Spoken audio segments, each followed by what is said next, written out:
Hey there, Shrine Runners! Hello, and welcome to the Fox Shrine.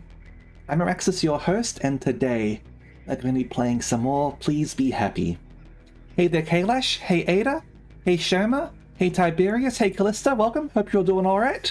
Thank you very much for the 7 months subscription, Shoma. I do appreciate it. Thank you very much. Hopefully everyone is doing well.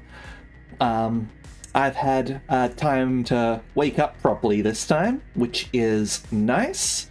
And I'm looking forward to more Please Be Happy. And I'm thinking that this will probably be the final stream of it.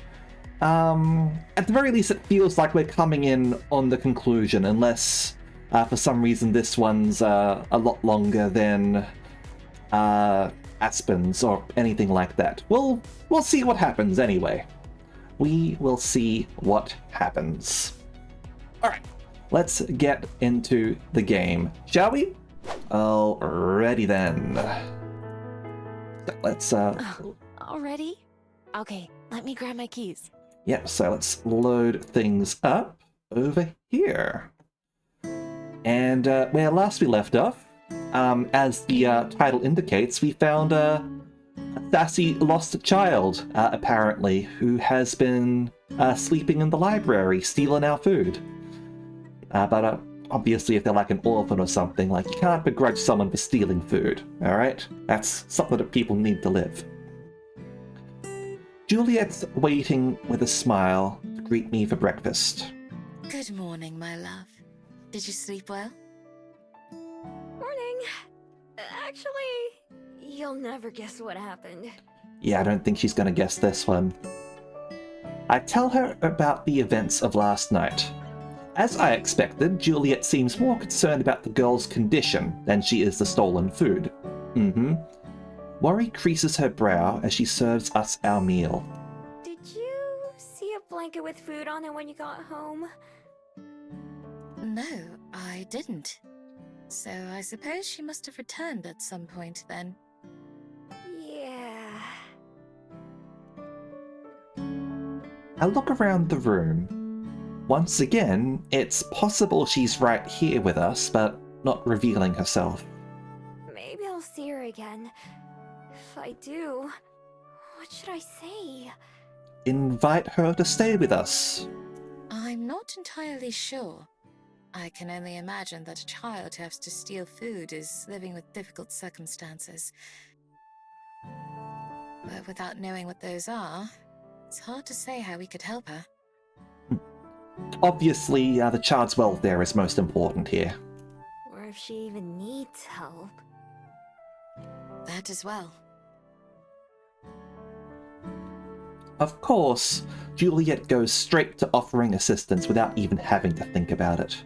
That's basically where my thoughts were headed too, though.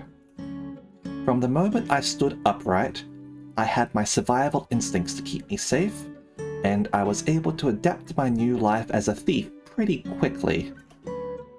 It's possible that this girl has been living the same way for a long time, but still, she's too young to have to. Well, I'll keep an eye out. If I do see her, I can try to learn more about her. At the very least, maybe we can find out where she came from. Yes, I think that would be for the best. I'll keep an eye out as well. Do we have any, goggles that will let us see the invisible? On a lighter note, this arrived for you yesterday. Juliet retrieves a small envelope from the kitchen counter and hands it to me. She must have gotten it from the mail this morning. I take it and look over the names. It's the first time I've ever seen something addressed to me. It's from Cello! Ooh, hello, Cello. Juliet nods happily. I've forgotten all about my promise to keep in touch with her. I'm glad she remembered. I use a nail to carefully open the envelope and slide out the folded paper inside. Dear Ms. Miho, how have you been? Life here in Amarina has been very busy ever since we got back from our trip. First of all, you and Ms. Juliet might be glad to know that we got a perfect score on our project. Even our teacher said that she learned a lot about Wellington. It was a little embarrassing to put on a play like that, but I had fun in the end. I think Pippa did too, although she would never admit it. And of course, Armand had a great time. He can't stop talking about how he'd like to visit Wellington again. If you see him arrive on the library's doorstep, please take good care of him. Sure. For some reason, he and Pippa only seem to be able to remember Ms. Juliet. I guess that probably doesn't surprise you, though. I promise that I won't forget, at least. Since coming back to Amarina, I've been trying to find a special place that makes it feel more like home. Although I'm still looking, I've seen a lot more of the town than I would have otherwise. I still miss the ocean, but I'm learning to love the rivers and canals more. If you ever come to Amarina, you'll have to try riding one of the gondolas. Usually I prefer swimming, but being on one of the boats was nice too. One of the companies that runs them even has a cute cat mascot, and he'll let you pet him if you're nice. Alright, so next stop, Amarina. And go and pet the cat. I hope that you're doing well too. I'm looking forward to hearing about anything exciting that's happened. Please say hello to Ms. Juliet for me, and Happy New Year to both of you. Your friend, Cello. When I'm finished reading, I tuck the letter back into its envelope so it won't get damaged. She says she's doing good. They got a good grade on their project. She also wanted me to tell you hello and Happy New Year. Thinking of letters and all that, and the fact that Juliet does a lot of research into like the history of Wellington and its people, it is a little bit sad that there's not so much of that these days. Obviously, people are using things like SMS and emails and all that, but like it's a lot easier for those to get lost to time, essentially, because like you might sort of lose passwords, you might delete messages and things like that. Sure, of course you could throw out letters as well, but like it's a little bit more of an active choice, I guess. I don't know. Like it just seems like it makes preserving the details of like a people a little bit trickier, I think. I suppose we'll find out in 100 years or so how much information there is about like people's personal lives and all that. I mean, people like write blogs and all that, but like sites like that like go down all the time as well. Like how long can they last? How long will they keep their servers running and all that sort of stuff? That's very sweet of her. I'm glad to hear their play was well received. Me too. She also said she's starting to like the town she lives in more too. Having some time away probably helped give her a bit more perspective. It's nice that she's finally settling in. I put the letter safely in my pocket so it won't get damaged. I'll write her a reply when I can. Our food has gotten a little cold because of all the talking, so we eat quickly before it gets much later. After that, it's time to start work and the rest of our normal routine. Between my upcoming call this evening and the mystery of the hiding girl, there's a lot on my mind. I'm sure on Juliet's too. Still, even though the hours pass by slowly, I make it through another day until it's almost time for my call. Alright, so yeah, we've seen this one. After I finish my call with Minsao, I end up going for a walk. It's the best thing for me to clear my head when I'm overwhelmed by my emotions. Hey there, Mimi! How you going? I'm glad to know that Zhong-in was just the kind of person I always imagined them to be. Warm, loving, and always looking for the next adventure. Knowing that, I feel like I finally have some closure. Not that I ever doubted them, but it's good to hear from someone who knows for sure. As I pass through the Wellington streets, I can't help but think of the girl from the library. She reminds me too much of myself, scared and alone and struggling to get by. It's because we have so much in common that I know helping her will be difficult. The only reason I accepted Juliet's kindness was because she tracked me all the way down to my den, and because I was confident enough in my ability to get away if things went wrong. Ooh, hanging out in bed, that sounds nice. It's a little bit chilly today for me, so I certainly wouldn't mind getting back in bed myself, to be honest. But I'm awake now, and I'm streaming as well, so I can't exactly get back into bed or anything. And besides, I've got stuff I want to do today. I want to play some more Star Rail.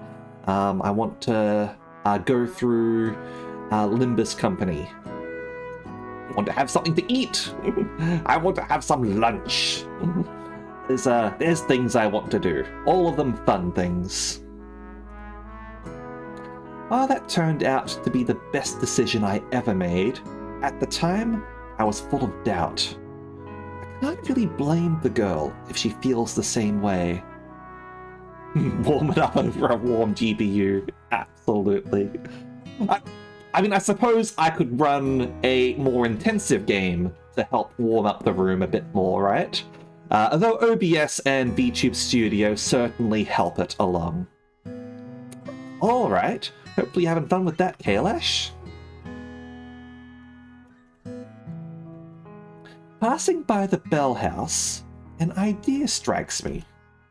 If I can't earn her trust with words, maybe I can try something else. Sweets! I hope she hasn't learned the lesson about accepting sweets from strangers, because that's going to be what we're going to be doing, apparently. I stop by another bakery and buy a slice of decadent-looking chocolate cake. The person who cuts it for me places it in a fancy box with a ribbon on top. It costs me several hours' wages, so it better be good. With my bait in hand, I return to the library and wait until nightfall to put my plan into action. I fill Juliet in on the details, and we agree it'd be better for her to stay upstairs, just so that there's less chance of the girls catching on and getting spooked. We haven't had any more food go missing or move around today, so we're not even sure if she's around. I keep an eye out for the scruffy blanket or any other indicators, but I don't see anything out of the ordinary. But I won't be too disappointed if I end up having to eat the cake for myself. I do feel like a decadent chocolate cake right now, to be honest.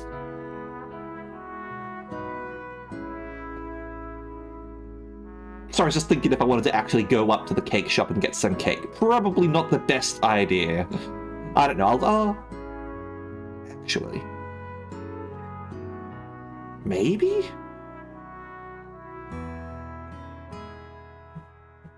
I will consider it.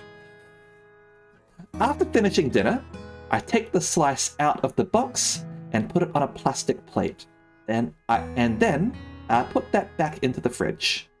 Then I go up to my room and wait. I watch TV for a while, but keep the volume low and rest my eyes without actually falling asleep. I keep my door open just a tiny bit, but not enough that it would be obvious from downstairs. Finally, around midnight, I hear noise from below. Aha! She fell into the pitfall trap! I crawl out of my room and down to the kitchen, where a tiny bit of light is emanating from the fridge. Sure enough, it's the girl again. This time, she doesn't bother taking her prize back to the shelves or even turning invisible. She stands in plain sight with the plate in one hand. She devours the cake, not even bothering to use a fork. Instead, she just uses her fingers, tearing off one bite at a time. Her face and hands are covered in chocolate and frosting.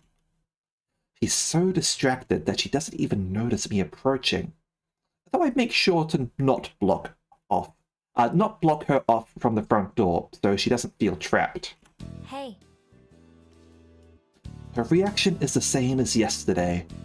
Bug-eyed, she drops the plate and what little is left of the cake as she hops backwards, before realizing she's just put herself further away from the exit.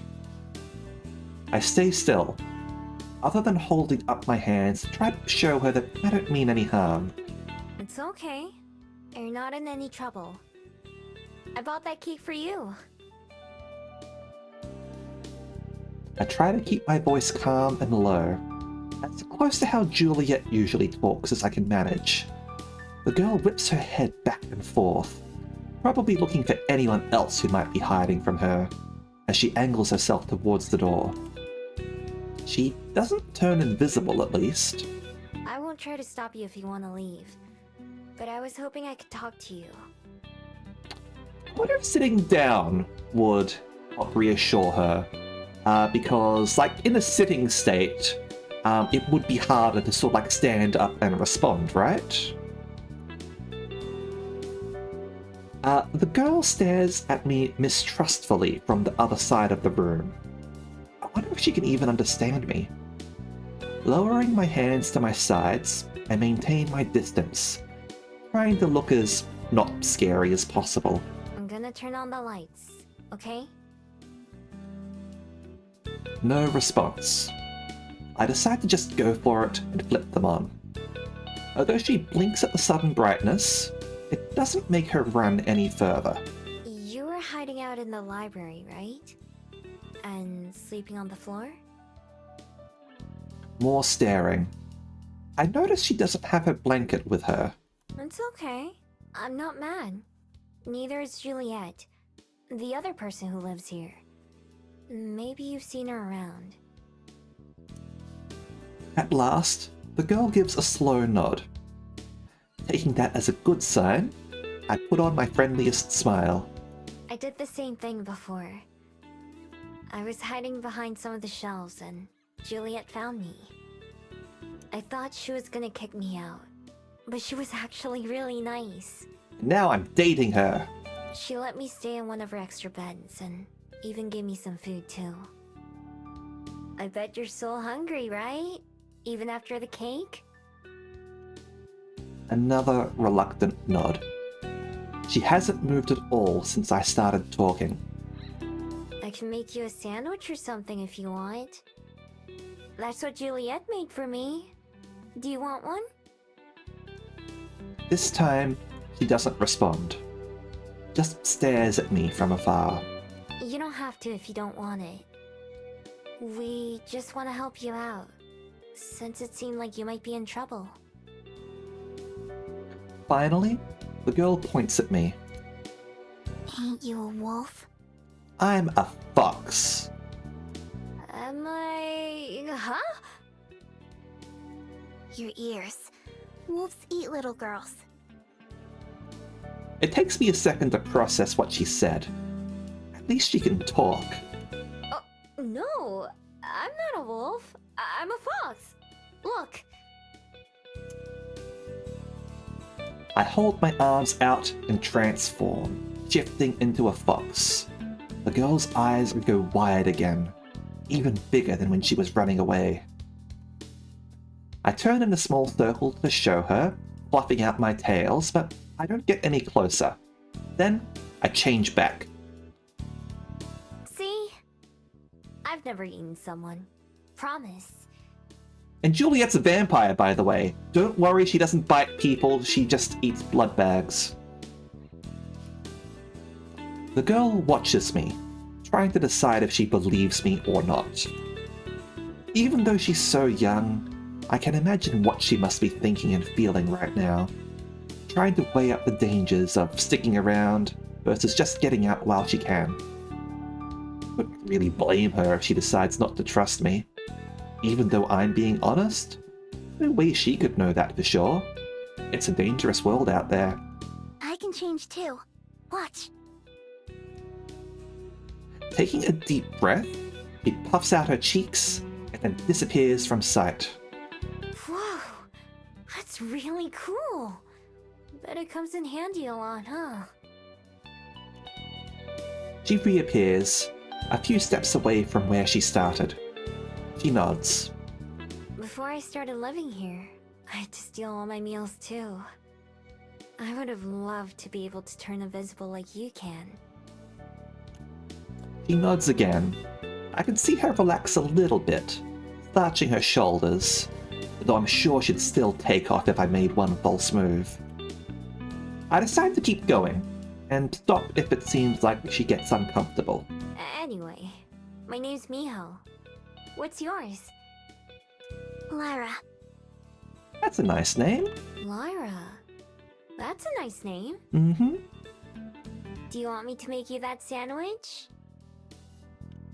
Swallowing, she licks her lips. You can come with me, or I can bring it to you out here. Why? Why what? Why are you being nice to me, I'm guessing? Why are you being nice to me? Yeah. Looking at her face, I can see the conflicting emotions. The desire to say yes, while also being so uncertain. I probably asked Juliet that same question back then. Sometimes I'm good at this, sometimes not. This was fairly easy to sort of like say. Like, I'm just saying, like, I'm not trying to sort of like predict what they're saying, I'm just saying what, I think would be, like, I suppose I sort of like was guessing what she was going to say there. Whatever. I'm just speaking. Because someone was nice to me once. More than once, actually. They helped me out when they didn't have to. Even after I stole from one of them. I'll bet you were only stealing food and hiding because you have to, right? I know how that feels. That's why I won't stop you if you want to go too. Whatever risks she's calculating, she finally arrives at the same decision I did back then. Has anyone ever mistaken me for a wolf before? I don't think so, actually. I don't think I've ever gotten referred to as a wolf. Maybe someone else might have thought. I don't know if anyone else in chat here like thought wolf first or anything. Like, feel free to sort of like say that or not. I've gotten mistaken for a cat though. That's something that's happened before. Okay. I want it. Sandwich. Okay. Is the same kind as last night fine? Yeah. Opening the fridge, I take out the jar of mayonnaise, some slices of cheese, a tomato, and enough bread for 2 sandwiches. Neoraxis. Aranya. After a bit of thought, I take out a few slices of salami too. Sounds like a nice sandwich. I cut up the tomato as best I can, though the slices aren't as even and pretty as when Juliet does it. Then I lay out the bread on 2 plates, spreading a layer of mayo onto a couple of slices. That's too much. Picky, are we? Huh? I turn around to see the girl watching me from the entrance of the kitchen, hands on her hips. I don't want that much mayonnaise. Oh. Okay. What else can you say, right? Well, at least she doesn't have any problems saying what she wants. I use the flat edge of the knife to scrape off some of the spread from one of the sandwiches, and then layer the cheese and tomato on top. After cutting them both in half, I walk towards Lyra to give her her plate without thinking. When she tenses up, I freeze mid-step. Here you go. I lean forward and stretch my arm out, handing it to her from as far away as I can. She cautiously takes it, backing up a step as soon as it's in her hands. I'll probably put it on like the table or the floor or something. have something serve as a middle person, rather than like hand it directly to her. So that way she wouldn't have to worry about me trying to like come out and grab her or anything. We both eat our sandwiches in silence, watching each other from opposite sides of the kitchen. She finishes her whole snack at the time it takes me to eat just half of mine, smacking her lips loudly as she chews. When she's done, I hold out my hand for her plate, and she cautiously gives it to me. I put both the dirty dishes into the sink. Now what? Now, that's a good question. I had no idea how this whole thing would go, so I didn't plan it out too much. This is probably the point where I should enlist some backup. Is it okay if I go get my girlfriend? She's the one who owns this place. She'll definitely want to talk to you too. The vampire lady? Yeah, the vampire lady. That's her. Okay. She gives me a wide berth as I leave the kitchen, even though it requires putting herself farther away from the front door. You can sit down if you want. Wherever's most comfy for you. I'll be right back. I head up to Juliet's study, where the door swings open as I approach. She's waiting for me on the other side. I step through, and she closes the door behind me. I'm not sure if pointy ears help Lyra to hear better, but just in case, I keep my voice low. The girl and I have been talking for a bit. Her name's Lyra. She says she's okay if you come down too now. The vampire lady heard. You handled that marvelously, dear. Thanks. I just tried to think about what you would say for the most part.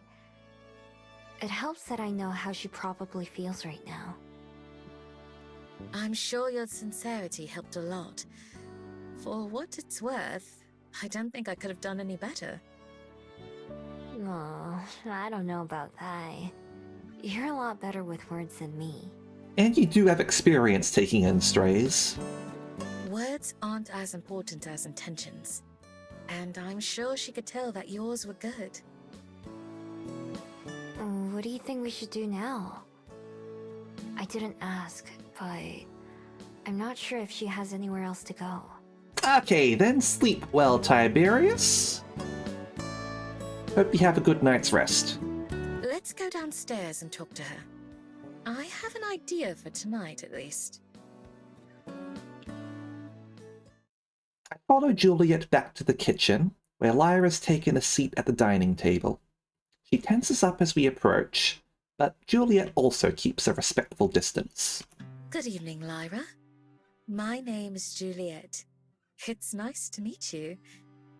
Miho told me the two of you spoke for a while. Would it be okay with you if we sat down as well? Eyes flicking from me to Juliet and back again, Lyra eventually nods. Juliet and I pull out chairs as well and sit next to each other, on the other side of the table from the kid. Would you mind if I asked you a couple of questions? You don't have to answer anything you don't want to. She from the Futurama universe, where she asks questions. Okay. Thank you. Would I be correct in assuming that you've spent a few nights sleeping in the library? Yeah. I had a blanket, but it's lost now. I see. If I may ask, does your family know where you are? Ain't got one. You don't have a family? Is there anyone that you live with? Or who takes care of you? Nah, I'm by myself. Is there somewhere that you live? Or usually stay at? Not anymore. Not anymore. Does that mean you did until recently? Yeah. The girl isn't exactly forthcoming with information, but Juliet takes it all in stride. maintaining that calm, even tone that I was aiming for. May I ask what happened? Lyra looks down at the ground, bringing her thumb up to her mouth and biting her nails. Now that it's not a yes or no question she's being asked, she seems less inclined to answer. You don't have to tell me.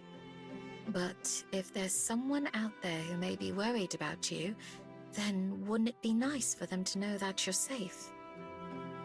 There ain't. I left. As in, you ran away? Yeah. They were bad. Mean. They hurt me. So I left. Your family? Orphanage? Nah. My parents died. They were people who said they'd take care of me, so I had to live with them. Nobody asked me. A bad foster family, perhaps. But they didn't care about me.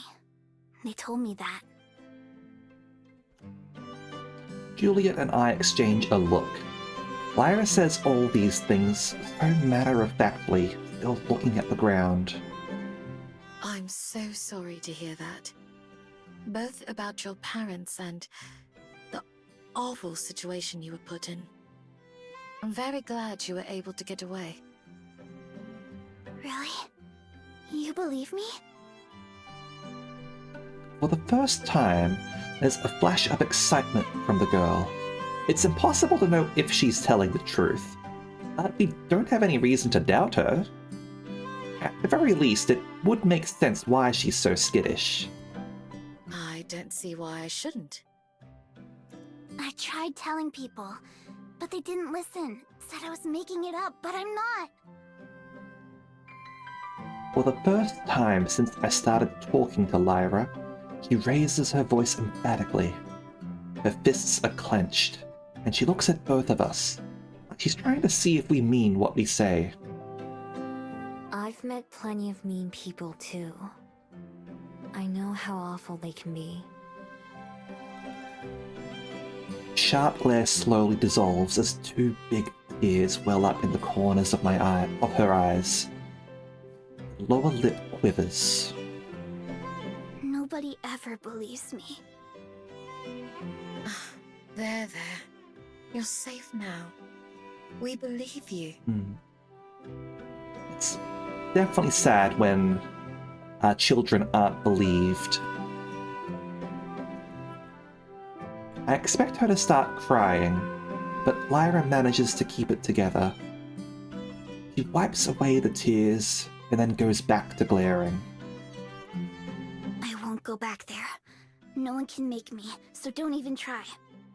Wasn't gonna. We wouldn't dream of it. Can you tell me if you came from around here, though? I got on a bus and rode for a long time. I knew this was a big city, so I came here. I see. I know that neither Miho nor I want to make you go back somewhere you were hurt, or do anything you don't want to. We also don't want you to have to worry about finding somewhere safe to spend the night, or finding food. If you'd like, there's an extra bed here that you can use, so you don't have to sleep on the floor. Tomorrow, we can talk more. Would you like that? Lyra sniffles a few times and blows her nose, kicking her feet while she thinks about it. Eventually, she nods. Okay. I guess that's fine. Perfect. I'm glad to hear it. I imagine you must be very tired already. Would you like to go to bed? Yeah, I'm sleepy. Why don't you follow me then? Juliet exits the kitchen, and after watching her for a bit, Lyra follows after. I make my way up behind them both as Juliet passes by her study and down the hallway. I realize her intentions right as she stops outside one of the doors that I've never seen opened. Juliet retrieves a key from one of her pockets and uses it to unlock the door, which swings open with a creak.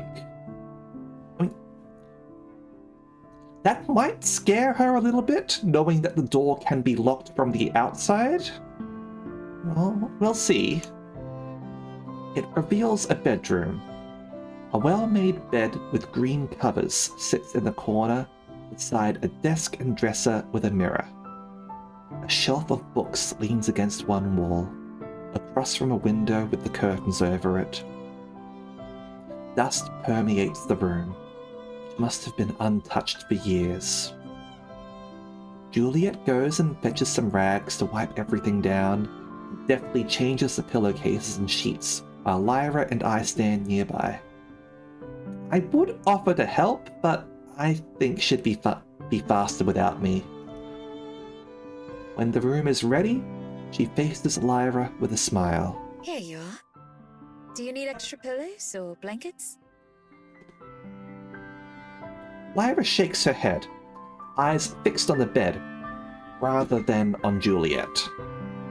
She walks towards it like a zombie. I wonder how long it's been since she slept somewhere comfortable. Miho and I will bid you goodnight then, and see you in the morning. Would you like me to leave the door open? She nods as she climbs into the bed, poking the pillows as if checking to see if they're real. She doesn't pay us any more attention as we leave the room, already halfway asleep by the look of it. The two of us go back to my room, standing in the doorway. Well, this has turned out to be a much more eventful day than I expected. Mm-hmm. Yeah, me too.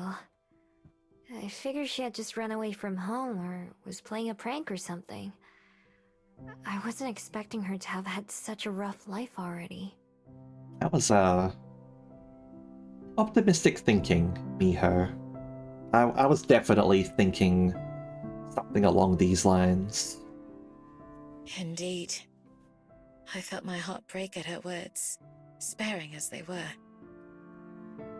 You never could resist helping out someone who needs it, huh? It's true. So far, those have been some of the best decisions of my life. Juliet leans in and kisses me as we wrap our arms around each other.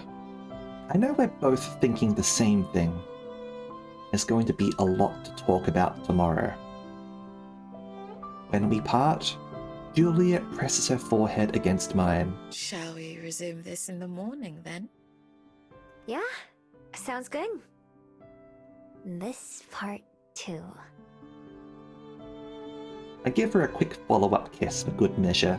I'll be looking forward to it. Good night, Miho. Night. I pop into my own bed and close my eyes, waiting for sleep to take me.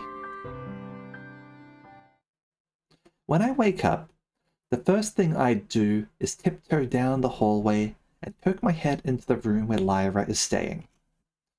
Tucked beneath all the blankets, I can see a splotch of blonde hair against one of the pillows. She's still fast asleep. I wouldn't have been surprised to find that she'd left in the middle of the night. Being careful not to disturb her, I go downstairs to the kitchen, where Juliet's sitting at the table. Good morning. Good morning. Our guest is still sleeping. Mm-hmm. Yeah, I saw. Out like a light. Thought I would wait for her to get up before starting on breakfast, if that's all right with you. Fine by me. Have you been awake since we went to bed? I dozed a little here and there. I've been using my free time to catch up on some reading. Last night was so busy, though, that I didn't get the chance to ask how your call with Minso went. Oh, right. Somehow, even that was overshadowed by meeting Lyra and everything that went along with that. It went really well. She told me all about Jung-in. They were a traveler who went all around the world, but they came for Korea. So the two of you have something in common, then? Yeah! Apparently they gave away lots of scrolls like mine. She also said that they started using a pen name later. Horim. It means fox forest. Oh, that's beautiful. So that must mean that... Also, the hidden foxes in the letters, or the scrolls, rather. I nod. Yeah. They remembered me too. I'm so happy for you, Miho. That you got to know how special you were to each other. Me too. Thanks for setting everything up. I told her about my magic, and so we're gonna keep in touch too. Maybe someday we could even meet up in person. She said she has family members who know a lot more about Changin than she does. A trip to America sounds nice. Or would it be back to Korea? I'm not sure. I didn't ask. Would you go with me if I went, though? I think both sound fun. Of course. There are so many places I'd love to visit with you. Me too. The other night when we were... There's a sudden knock at the front door that cuts me off. Aspen! It's still a little earlier than when we opened the library, but we've never had patrons show up before then. If it was Aspen, she'd just walk right in. Yeah, that's fair enough. She's welcome here. She wouldn't knock. My first thought is that it might be someone looking for Lyra. I'll get it. Feeling apprehensive for some reason, I slowly make my way towards the door. It wouldn't be a surprise if someone was looking for her, despite what she told us. I'm not sure how they'd have tracked her here, though. They knock again, louder. Whoever it is sure is impatient. I walk faster. I'm coming! I pull open the door, which isn't even locked. When I see who's waiting, I can feel my eyes go wide.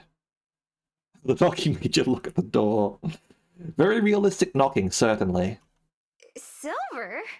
Hello? The other Gumiho stands close, shifting her weight from foot to foot. The moment I open the door all the way, she darts in before I can even invite her inside. What are you doing here? It's all I can think to blurt out.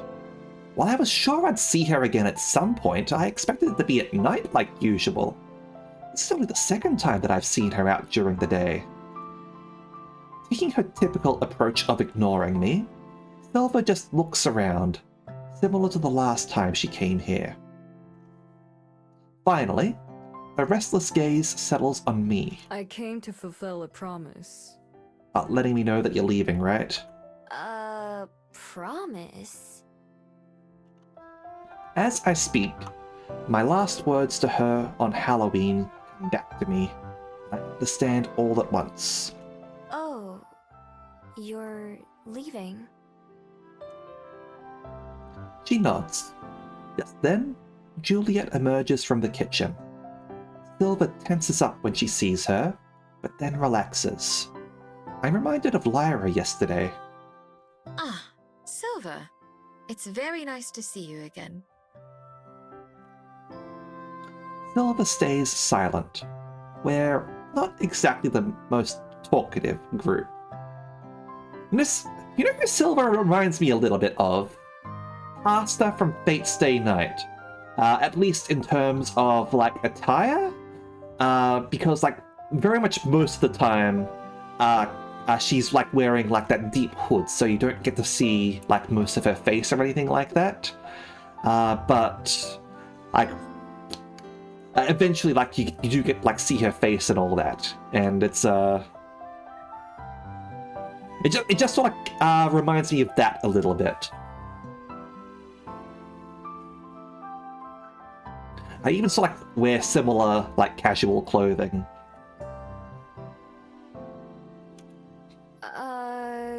We were gonna have breakfast soon, if you wanted to. I trail off as one more person enters my field of vision. Upstairs, I can just barely see Lyra over the handrail until she reaches the stairs, sleepily stumbling down with a blanket in one hand. At the bottom, she stops and rubs her eyes, staring at Silver and me.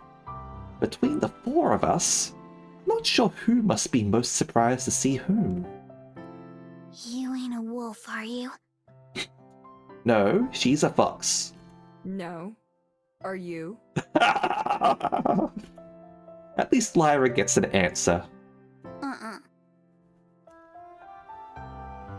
Apparently deciding she's not in danger of being eaten, Lyra goes into the kitchen. With a small shrug, Juliet goes with her.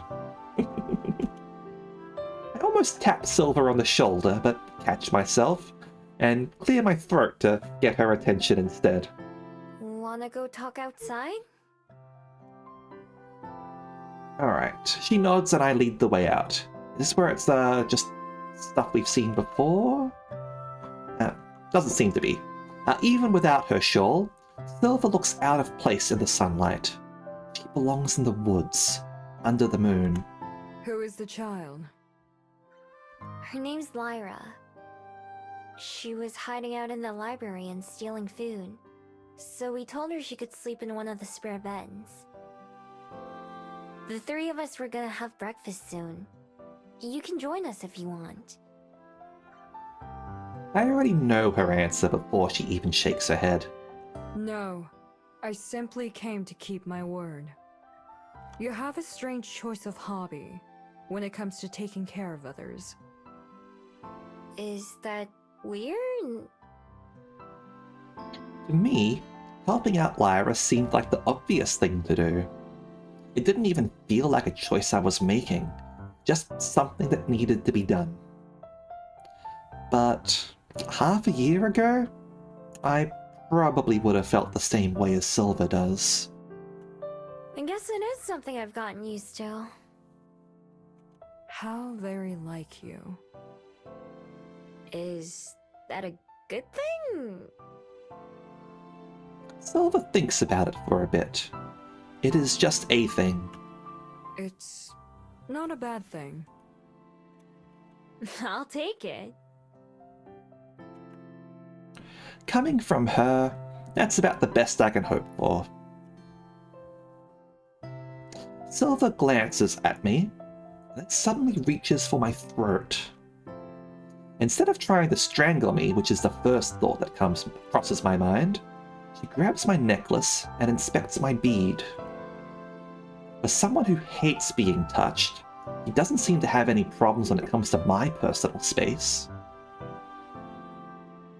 Still, I tilt my chin up, trying to let her see. Silver's eyes narrow, and after a bit she lets go.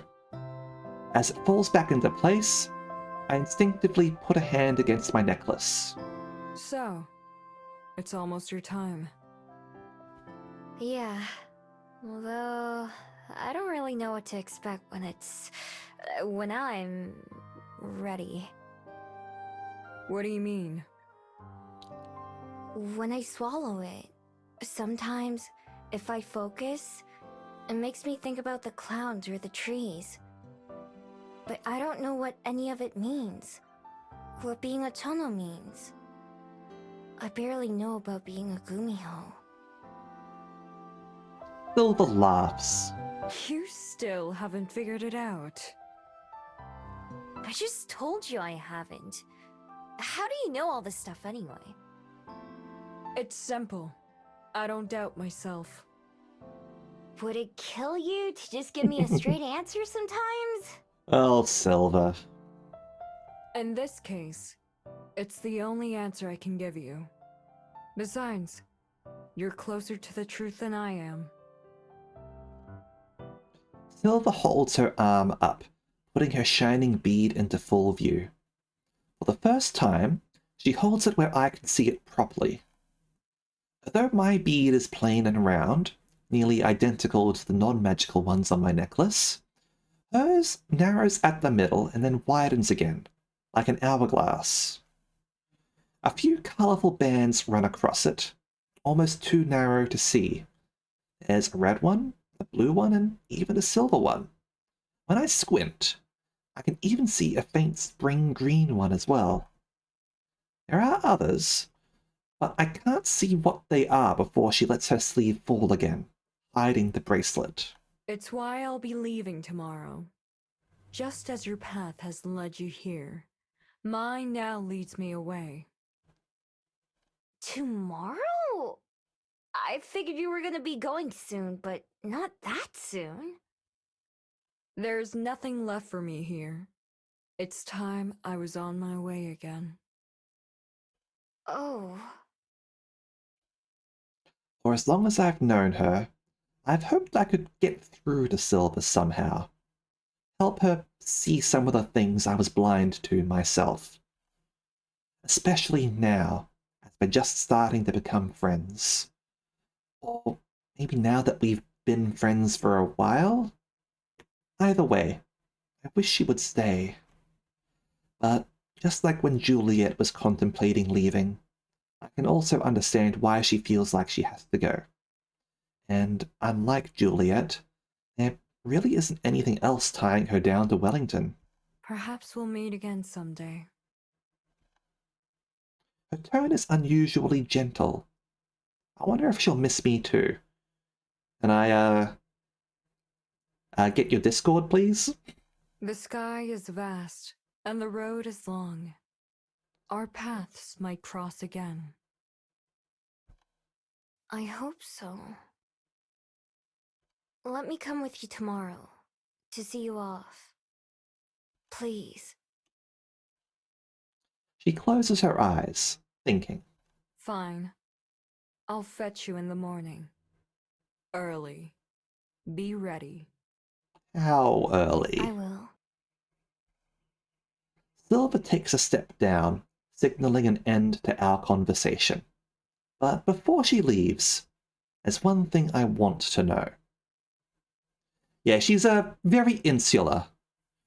She basically lives on her own, mostly as a fox. Doesn't trust people, that sort of thing. Wait, Yes.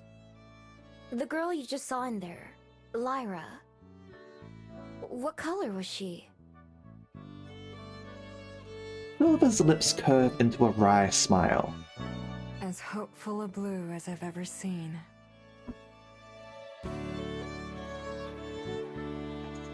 That's nice to hear. Almost before she's finished talking, Silver transforms. Her fur sparkles in the sun, looking less out of place than her clothes. Without looking back, she runs away and is quickly out of sight. I watch her go before heading inside the library again myself. In the kitchen, Juliet's working on breakfast while Lyra watches from close by. When I enter the room, the kid folds her arms. Who is that? A friend of mine. Her name is Silver. At least, that's what I call her. She's scary. Scarier than you. She'd probably be glad to hear you say that. I try to picture Lyra how Silver must have seemed to her. Beneath her almost permanent glare and short sentences, he's hopeful. Juliet and I may be the ones doing her a favor, but she's giving us a chance too. It turns out she's going to be leaving tomorrow. To go where? Is she gonna come back here? I don't know. I'm not sure she knows yet either. Wherever she goes, I hope she finds contentment there. Yeah, me too. What's cotton mint? It's a type of gum flavor. Contentment means when you feel at peace. Like you don't have to worry about anything. Oh, I haven't heard that word before. Thinking on that, Lyra sits down at the table to wait for breakfast to be ready. I go ahead and prepare the dishes, setting up 3 plates. It isn't long before Juliet comes over to serve us our meal, with Lyra's portion being just as big as ours. Here we are. Do you like anything to go with it, Lyra? Ketchup or more salt and pepper? She shakes her head, shoveling a forkful of eggs into her mouth. I don't think she's going to be a very picky eater. I mean, she did ask for less mayonnaise, right? The three of us clear our plates, and once everything is cleaned up, I can see Lyra begin to look around anxiously. What's wrong? What's next? Nothing. I might have a guess. Lyra, do you have anything you plan to do today? Lyra shakes her head. Well, you're welcome to remain here at the library. Miho will be busy with work, and I'll be going to sleep soon. But you don't have to leave. I don't? Even though I stole your food? No, of course not. Although Juliet says that, I know that at some point, she and I are going to have to decide what exactly Lyra staying here will entail, and for how long. I mean, basically she's going to have to go to school, right? Neither of us are going to turn her out onto the streets, of course, but if she just stays here then, does that mean she'll live here? What does that make her? What does that make us? It's still only the first morning, so there's plenty of time to figure things out. But from what Lyra told us last night, she doesn't really have many other options. Juliet's probably thinking the same thing. We're going to take a brief ad break here, and on the conclusion of that, we will resume with Please Be Happy. All right. All right. Be back shortly.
All right.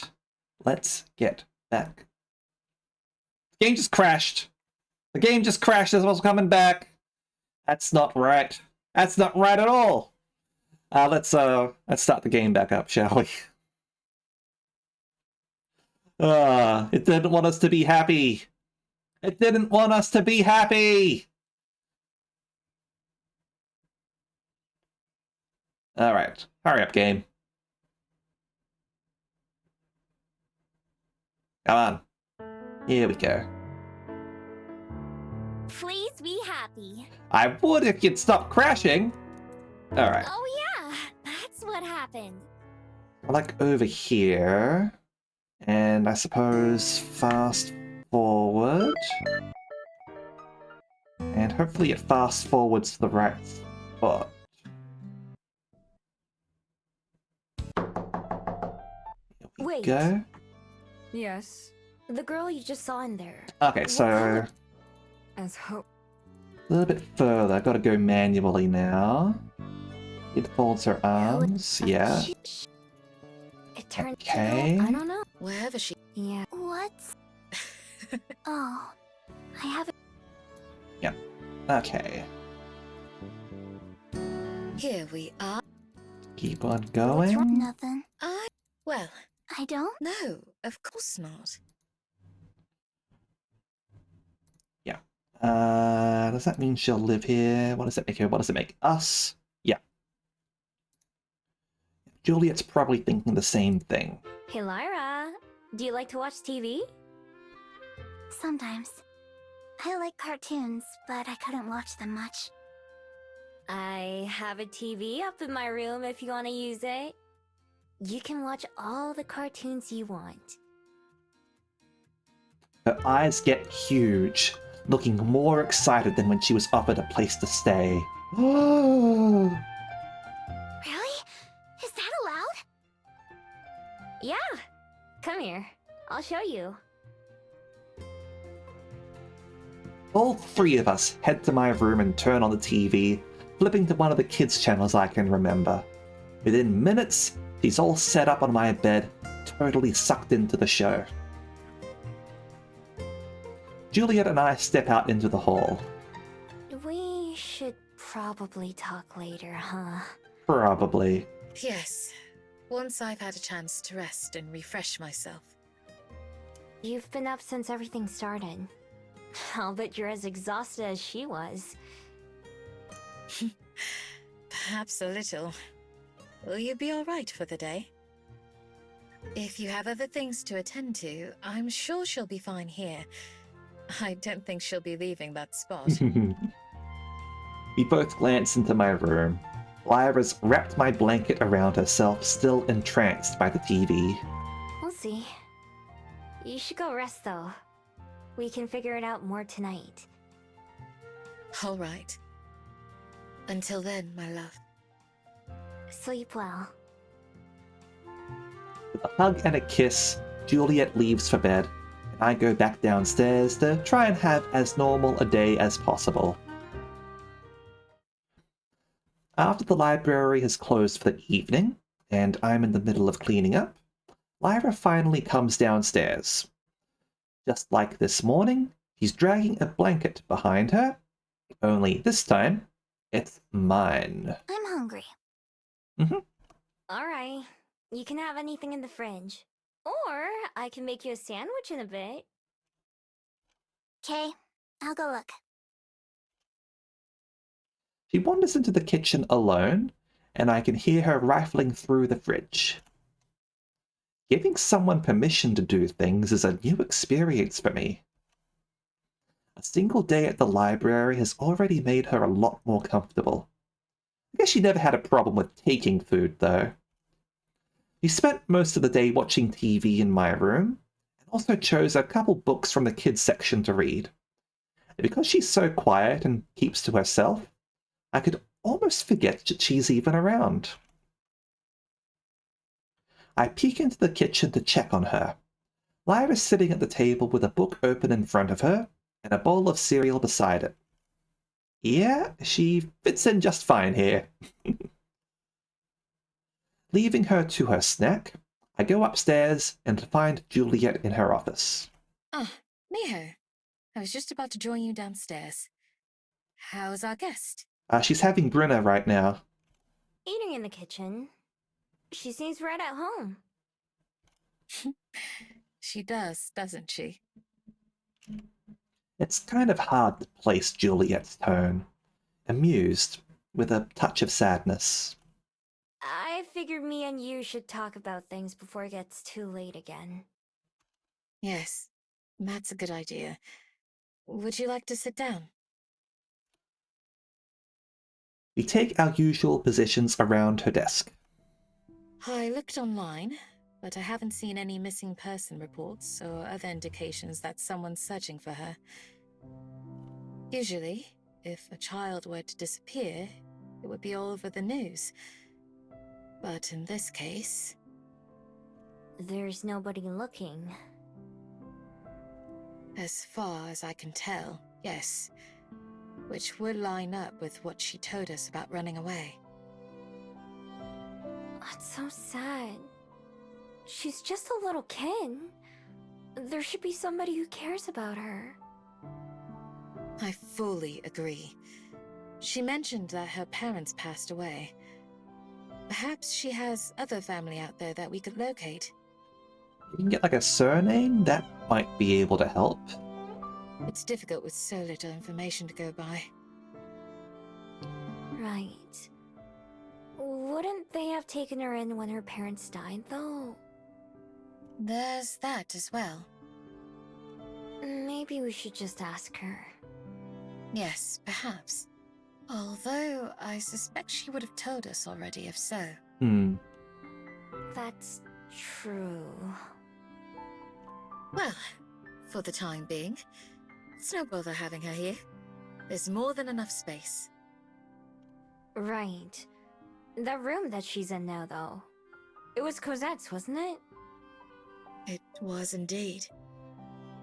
I've left it untouched for many years now. But it's the only other room with a bed, so it was only natural to offer it to Lyra. Reach across the table to take Juliet's hand. Yeah. I think it was the right thing to do. And I think Cassette would have liked it as well.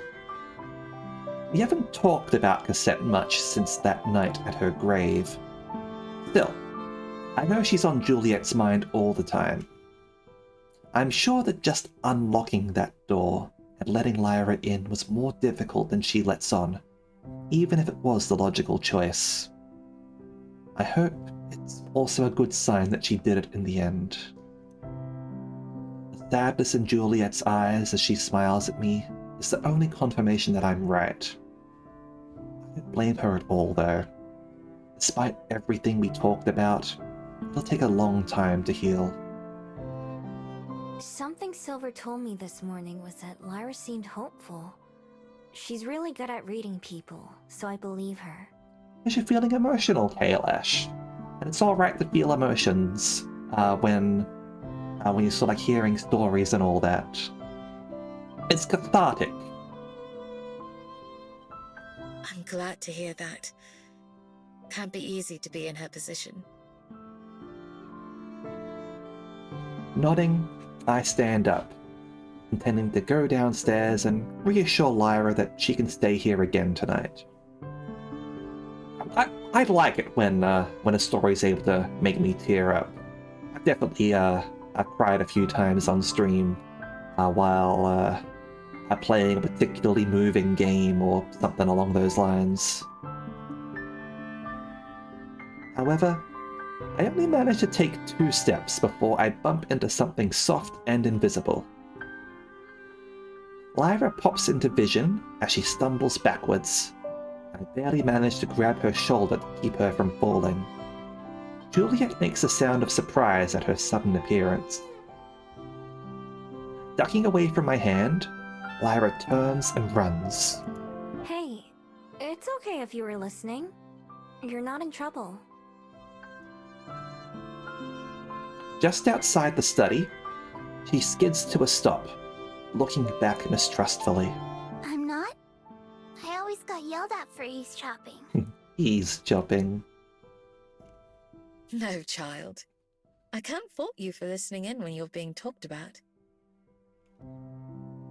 Juliet stands by my side, with neither of us moving closer to Lyra. She may have gotten more confident around the library, But it's a different story with Juliet and me as people. I'd do the same thing if I could turn invisible like you. I've eavesdropped, even when all I can do is hide. How much were you able to hear? Lyra shrugs. Who's Cosette? Beside me, I can feel Juliet tense up and take a deep breath. My daughter. That room you're staying in used to belong to her. Oh. Is she dead? Lyra asks her question as casually as if she's asking about the weather. She hasn't exactly been polite since her arrival, but it's a bit blunt even for her. Hey, maybe... Juliet gently holds up a hand to cut me off. Yes, she is. Oh. Lyra processes this new information as stoically as ever, the ever-present frown deepening just a bit. Are you gonna kick me out after all?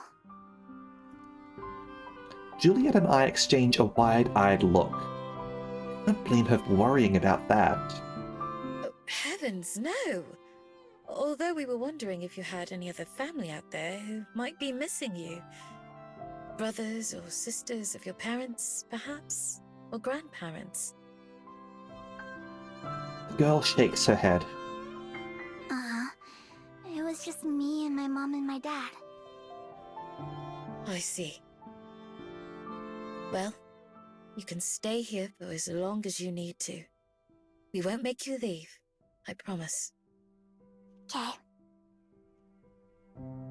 She studies us for a long time, biting her thumb.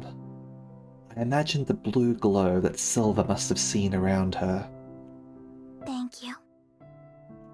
You're most welcome. Now, what would the two of you say to dinner? I imagine Miho must be getting hungry. Yeah, I am. I'm still hungry too. Even after that cereal you ate? She nods. There wasn't that much left. We can certainly take care of that. Come along. Let's see what we have in the kitchen. The three of us go down to the kitchen together, where Juliet sets about preparing a meal. Although she's still quiet, Lyra participates in the conversation a bit more, giving her opinion on things like certain foods or things she likes to do. After we're done eating, it isn't too long before she traipses off to bed, murmuring a groggy good night as she goes. Later, before I turn in for the night myself, I poke my head into her room to check on her. She's fast asleep, mouth open with a line of drool dribbling onto her pillow. The blankets are pulled up beneath her chin, and pillows are scattered around the bed. I smile to myself, as I know how she must feel. Warm, safe, and hopeful.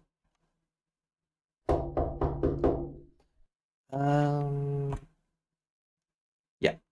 So Silver's carrying a small sack with her, which I assume contains all her belongings. It's tied shut with a small rope, and she slings it over her shoulder. We don't exchange any words of greeting. Instead, yeah, so just I'm hungry. just stuff we've seen before.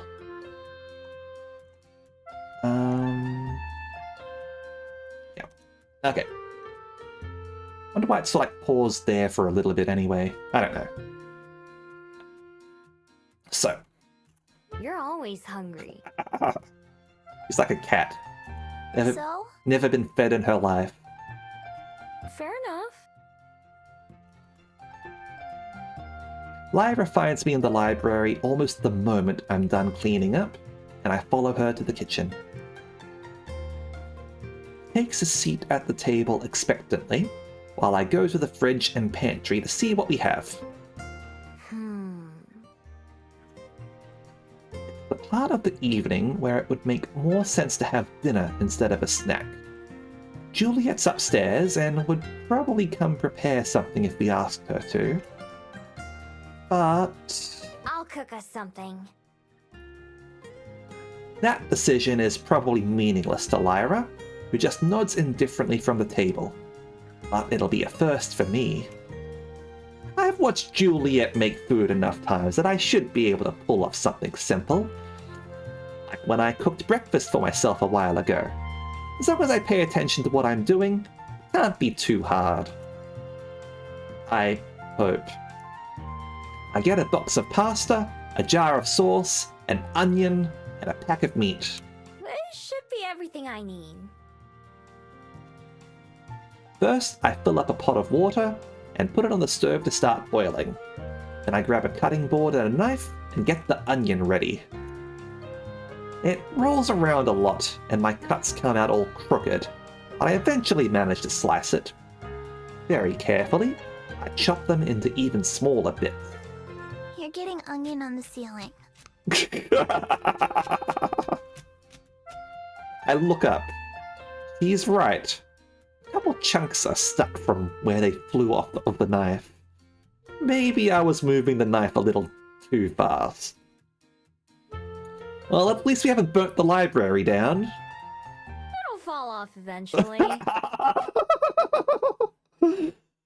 That's positive thinking. I dump the onions into another pan and turn on the heat, and also grab some butter from the fridge. I'm not sure how much to use, so I just scoop up a big lump and throw it in. Better to have too much than not enough, right? Takes a while, but the butter melts and the onions start to sizzle, and soon the whole kitchen smells pretty good.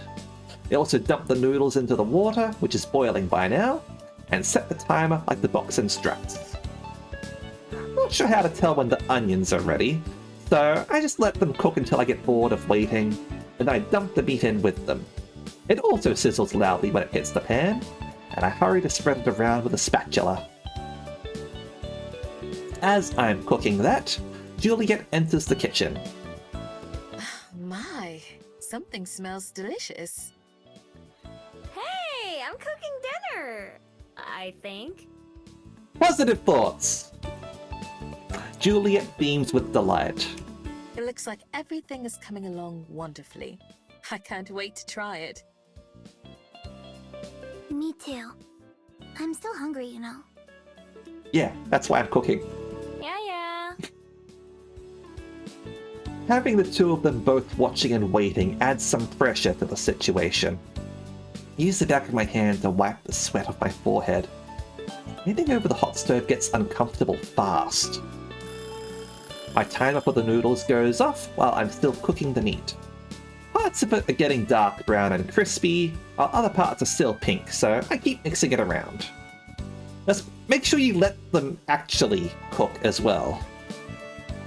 A few of the onions are beginning to burn too, so I pluck those out and toss them in the trash as I notice them. I leave the pan to its fate while I pick up the pasta pot and carefully tip the water into the sink.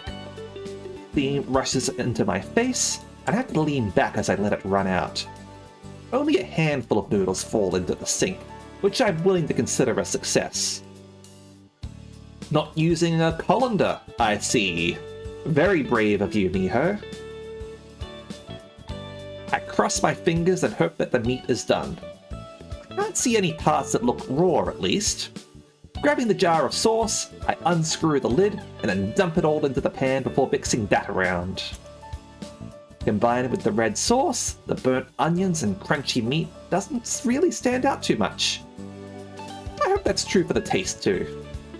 Flicking off the stove, I turn to face my audience. It's ready. Noodle bolognese. Finally. I thought it was gonna take all day. Lyra's not impressed, of course, but Juliet claps. It looks great. Thank you for cooking, Miho. Don't thank me yet. But since you cook for us all the time, I figured I could at least give it a try. I retrieve 3 bowls and dump some noodles into each one. followed by a few big spoonfuls of sauce. Just like Juliet does, I carry them to the table and set them out in front of each person. I sort of like mix them all together. Like I'll dump like the sauce and all that like into the big pot itself, and then like stir it all around so that way there's a sauce and noodles all around instead of like just like on the top. It becomes pretty mixed that way when you serve it. Alright, here you go. Lyra wastes no time in digging in, instantly staining her mouth red with sauce. Juliet waits for me to sit down, with her fork hovering over the bowl. I examine the finished dish that I made. It's not pretty, but it doesn't look wrong at least, and it does smell pretty good. I take a tentative bite. It's not bad. It's not the best thing I've ever eaten, but it's far from the worst. At the very least, it tastes pretty close to what I expected it to taste like. Juliet blows on hers to cool it down before taking a bite herself. As she swallows, her eyes go wide with awe. Hey, Callista! Mimo cooking, indeed. Just a few onions on the roof, no worries. It's delicious. Cool! I'm glad it turned out okay. No, Miho, I mean it. It's delicious. What do you... Oh! You can taste it? Oh shit, that's right. Juliet nods, taking another bite without bothering to wait this time. She chews slowly, closing her eyes to savor it. When she opens them, I see a tear sparkling in the corners. The richness of the tomatoes, the saltiness of the meat. It's the best thing I've had in decades, even over a century. It's not that good. It's fine though. Next time you should add some salami. That's my favorite. Lyra keeping it real.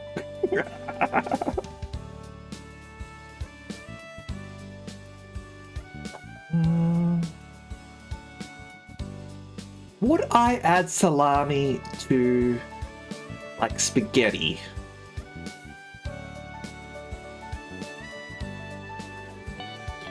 I mean, sometimes I've had, like, cabanossi.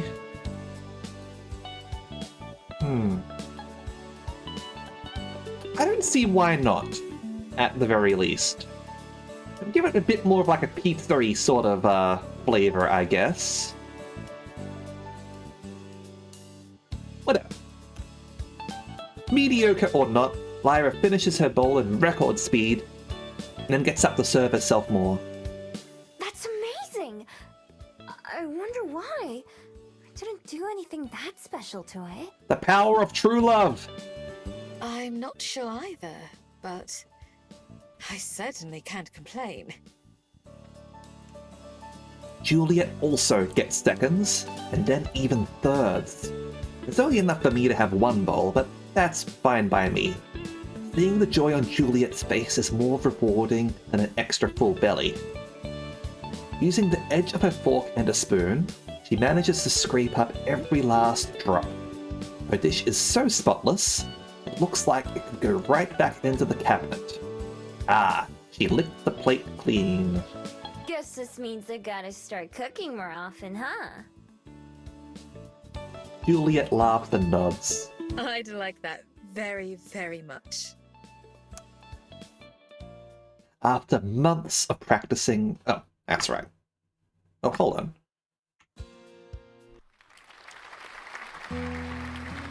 There we go. The moon sits high in the sky as Juliet and I make our way through the quiet streets, hand in hand. With Lyra fast asleep at home, this is the first time we've spent together with just the two of us since we got back from the edge of the world.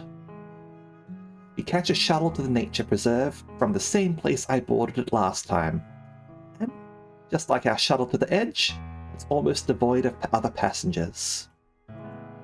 The preserve is open at all hours to give nocturnal fables like Juliet the opportunity to come visit. I don't expect it to be nearly as busy as when I went there. Sure enough, we're practically alone as we enter, having the whole area to ourselves. It's just as beautiful as I remember. Yeah, it's gorgeous. We meander through the lush, sprawling forest before ending up back near the calm river. Juliet and I point out nesting birds and skittering lizards as we see them. It's a much different atmosphere than when I was here in the daytime, but not in a bad way. Just quieter and more relaxed. I'm glad we can go out like this. It's been a while, huh? Yes, it has. It's been hectic having another mouth to feed and look after. For sure. I don't really mind it, though. Nor do I. We come to a stop near the water, not far from the covered sitting area. I can see my reflection staring back at me, but looks like I'm alone. Though she's right beside me, Juliet has no reflection to speak of like usual. Like her ability to taste some food, I wonder if that'll come back someday. It's been fun having Lyra around, even though it's only been a couple days. I like being able to help her out. I know she's appreciative of it too, even if she has trouble expressing that sometimes. Yeah, I don't blame her for that. I know what it's like. Whether it's cooking her dinner, or setting up the TV, or just checking on her at night, Lyra's presence has given me a sense of purpose that I didn't really have before. Which of the routes am I liking the best?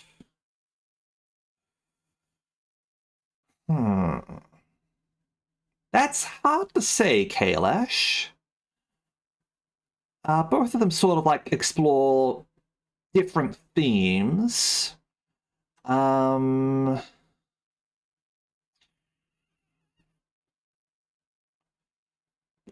Like, if you're into romance, probably Aspen's is a bit more along that line. I do like some of the tragedy that happens in Juliet's, however, like with Aspen forgetting who Miho is, the slow sort of like realization of like love blooming, and whether Juliet wants to basically go home to die. Like, I enjoy sort of like tragic things like that.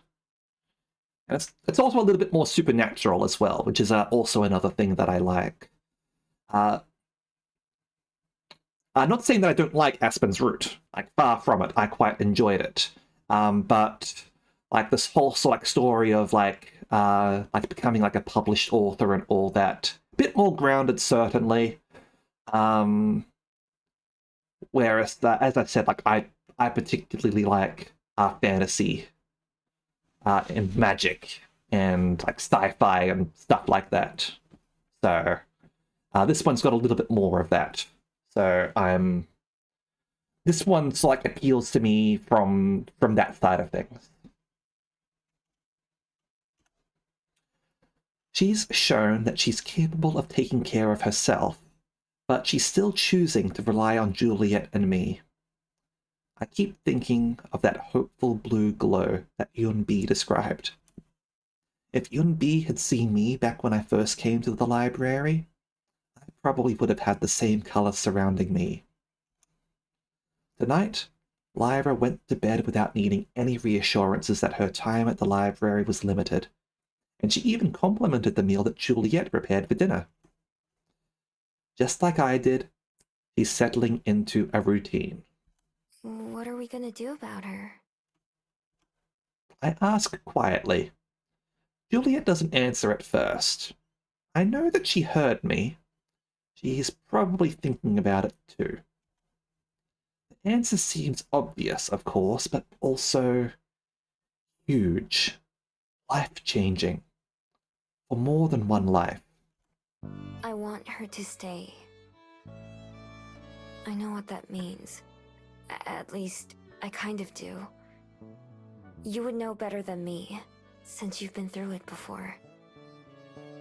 But I don't want to tell her she has to leave someday. Not when I know she doesn't have anywhere else to go. I don't know what usually happens to kids without a family. But if I was her, I wouldn't trust some stranger who told me what I had to do, where I have to live. And one thing I do know is how hard it is to be alone in the world, with no one you can talk to or trust. I don't want anyone to feel that way. Not if I can help it. I rest my head on Juliet's shoulder. She puts her arm around me. The sheer amount of responsibility that I am suggesting we take on is overwhelming. I don't know anything about taking care of a kid. I didn't even know how to properly take care of myself until recently.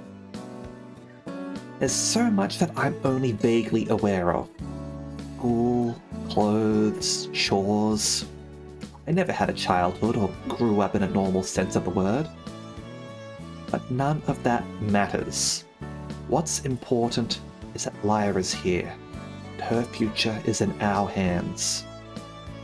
Everything I've learned since coming to Wellington, all the ways I have grown, they all point towards this being the right decision.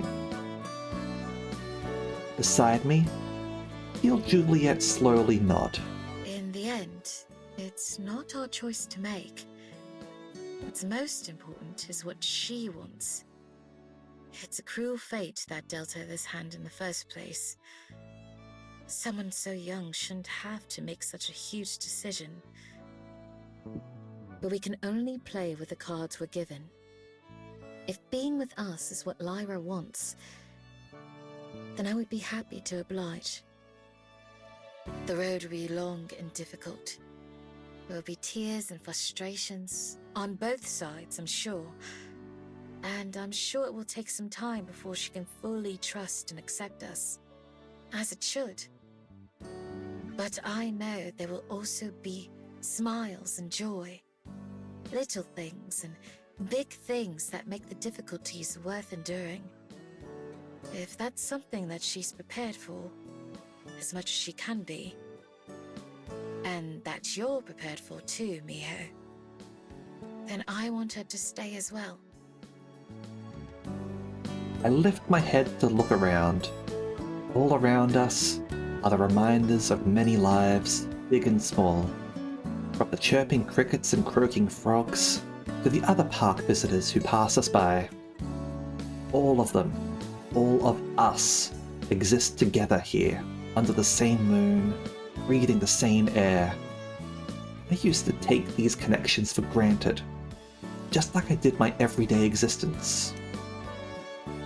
It's not just what I've gained since then, but also what I've lost. It makes me pause and silently reflect. Jung-in, my person, who never, ever forgot me. Aspen and Juliet opened up their hearts and lives to accept me. Even Yun-Bi, who eventually came to trust me. They all made me who I am. Fortunate to have had them in my life. Can I be that for someone else? Can I help someone grow the same way? The one thing all those people have in common is that they all took a chance on me, and I took a chance on them. If there's one thing I've learned, it's that all the best things in life come with risk and uncertainty. This decision, as big as it may be, isn't any different. Turning to look into Juliet's eyes, I nod. Yeah, I'm prepared. Her gentle warmth engulfs me as her arms pull me into an embrace. Then we'll speak with her tomorrow. Juliet and I ended up getting home pretty late from the nature preserve, and so the next morning, I choose to sleep in a bit longer than usual. When I finally climb out of bed, I go to check on Lyra. Although her bed is messy and unmade, she's nowhere to be seen. She must have already gotten up and gone downstairs. Yawning, I make my way to the kitchen, expecting to see her and Juliet. But when I see who's waiting there instead, I blink with surprise. Aspen! Ah, Miho, good morning. It's been forever since you've been here. It's only been a few weeks. Like I said, forever. It does feel that way, I admit. Sorry I haven't been able to chat much lately. It's fine. I know you're busy. Although Aspen and I still check in every morning, just so she doesn't forget me, we never talk for long. In fact, most of our conversations are pretty much just saying hello, and then almost immediately saying goodbye. I haven't even gotten the chance to tell her about everything that's been happening these past few days. Have you been? Oh, same as ever. These past couple weeks I've been working hard on some edits to my manuscript that a publisher requested. It's been tough, but I can finally see the light at the end of the tunnel. That's great! So they're gonna publish your book? It's still too early to say, but She cracks a smile. I'm optimistic at least. What about you? I expected Juliet to be around by now, but I haven't seen her. She might be asleep. We were out kind of late last night. Oh! I take it that means things are going better between you two then. We're looking into adoption. Yeah, your advice helped a lot. Things have been really good, actually. I'm so glad to hear it. The whole time we're talking, Aspen is also turning this way and that in her chair. She's searching for something. What are you looking for? I don't know what happened to my pen. I swear I just had it with me, but now I can't find it. Lyra! Maybe you dropped it on the floor? Maybe. It's not a big deal, though. I have extras. Her purse is dangling from her chair, and she pulls it into her lap to dig around. When she does, she frowns. What now? My notebook is missing too. There's no way that fell out on its own. Aspen stands up, pacing back and forth between her seat and the entrance to the kitchen, staring down the room towards the front door. While she's out of her seat, I watch her hand mirror float up out of her bag and disappear around a corner. I have to bite my lip to keep from laughing as I realize what's going on. Looking frustrated, Aspen returns and sits back down. How odd. Taking a peek into her purse again, Aspen suddenly looks up and glares at me. Did you do this? Nope. Do what? My mirror. I'm certain it was just here. I just saw it and set it aside. I didn't touch it. I swear. Then who did? Not me. As fun as it is to watch Aspen get flustered, I don't want her to get genuinely upset. I look over in the direction where I saw her mirror vanish. Alright, Lyra. That's enough. Lyra suddenly pops into view right next to me, instead of where she disappeared. She has a notebook and pen in one hand, and the mirror in her other. Why'd you ruin it? I was gonna get her whole bag next. Across from me, Aspen stares in shock, her mouth moving, but unable to actually form any sentences. Wait. Who? Huh? Huh? What is this? Who are you? Aspen, meet Lyra. Lyra, meet Aspen. She's not a wolf. Don't worry.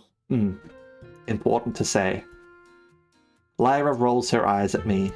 Duh, I can tell. You couldn't tell with me and Silver. Or Yunbi, rather. After blinking a few times, Aspen manages to get herself somewhat under control. It's nice to meet you, Lyra.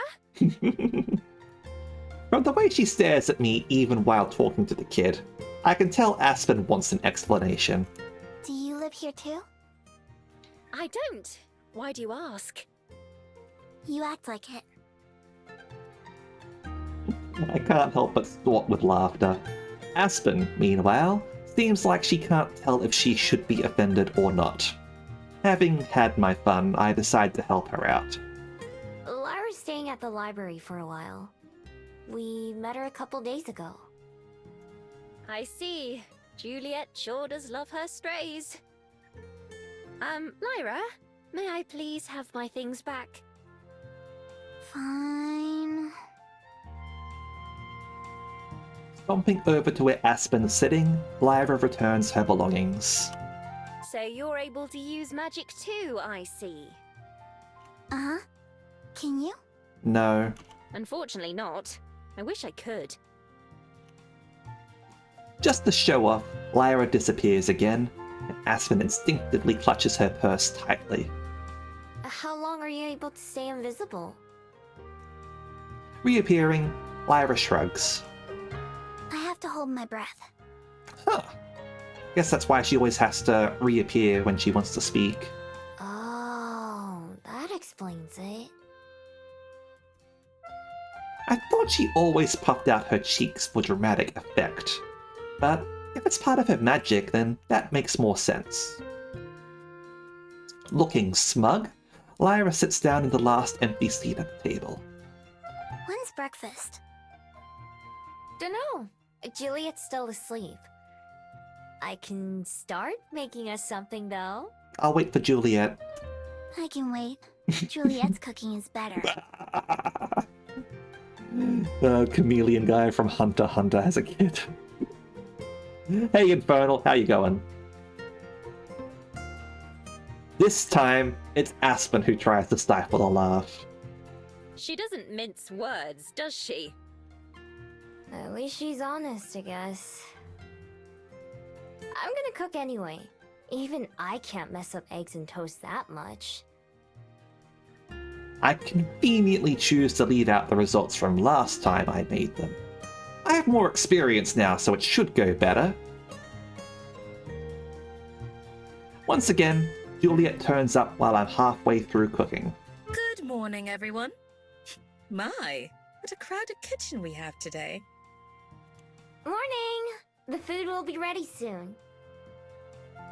This time, I'm keeping a close eye on the eggs to make sure they don't overcook, and on the toast to make sure it cooks enough.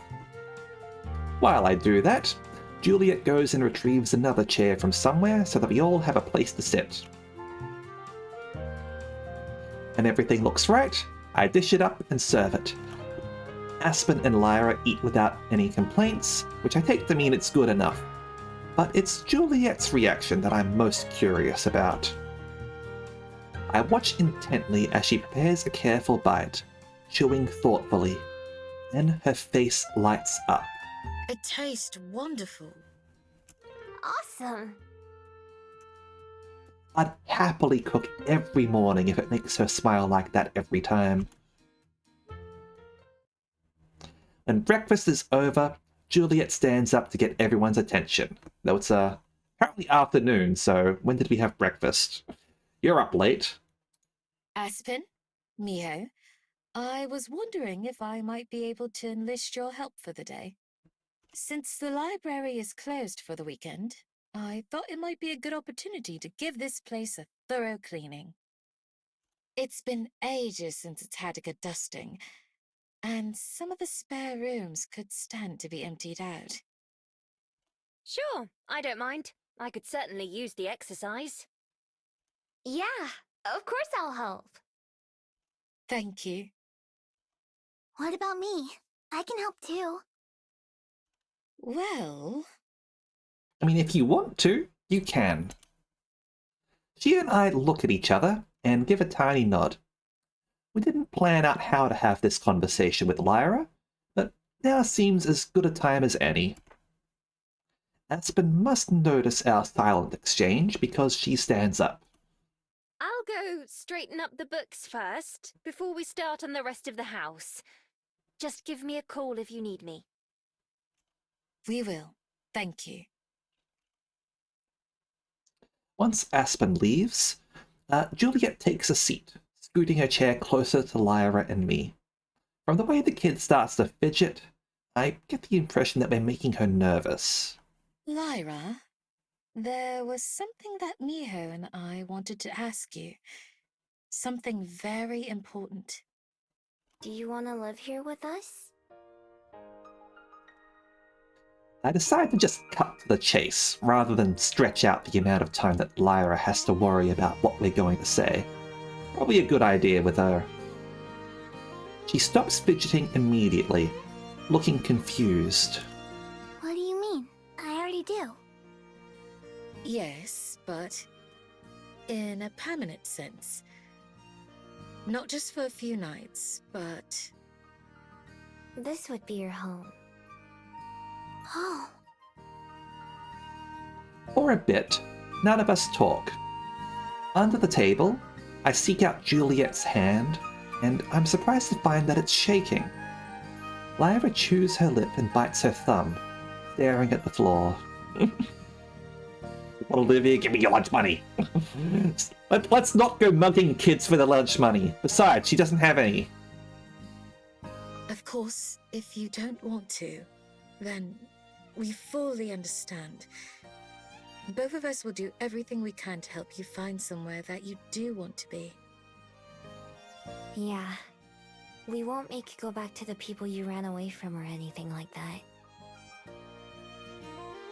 Even though we've already promised her that, I feel like it bears repeating. if I do, then what would we be? In what sense? Like... She struggles to find the words to phrase her question, but I think I know what she means. It's kind of like when Juliet and I began our relationship, and I didn't know what to call it. We'd be family. Finally, Lyra looks up at both of us. I squeeze Juliet's hand, and she squeezes back, still shaky. Okay. I like that. I can feel the tension drain out of Juliet's hand as she relaxes, laughing with relief. Even as my heart pounds, I can feel myself grinning too. And across from us, for the first time ever, I see Lyra's face light up with a real, genuine smile. One that she doesn't bother to hide, force away. I don't have to be Silver to see the hope she feels right now. I felt it myself not so long ago. This time, I get to be the one to say the words that Juliet said to me back then. In that case, welcome home. Leaping to her feet, Lyra scurries over with her arms outstretched. Juliet and I both catch her in a hug, the three of us wrapping our arms around each other. Somehow, out of the three of us, Lyra's the only one without any tears in her eyes. You'll never have to be alone again. Together, Lyra and I both nod. The three of us separate, and Juliet laughs as she wipes her face. Yeah, this is a lovely part. And it doesn't happen in Aspen's route. Like, Lyra would still exist, right? But apparently she never gets discovered or moves on or something like that. So, like, that sort of makes this route better in that we get to help out another person. Like, with Aspen's, we don't get to do that, unfortunately. Hey there, Kuro. How you going? Like, not gonna lie, there's definitely still tragedy in Juliet's route. Aspen loses her memories of us, certainly. But it seems like Aspen is able to overcome like some of her issues on her own, at least.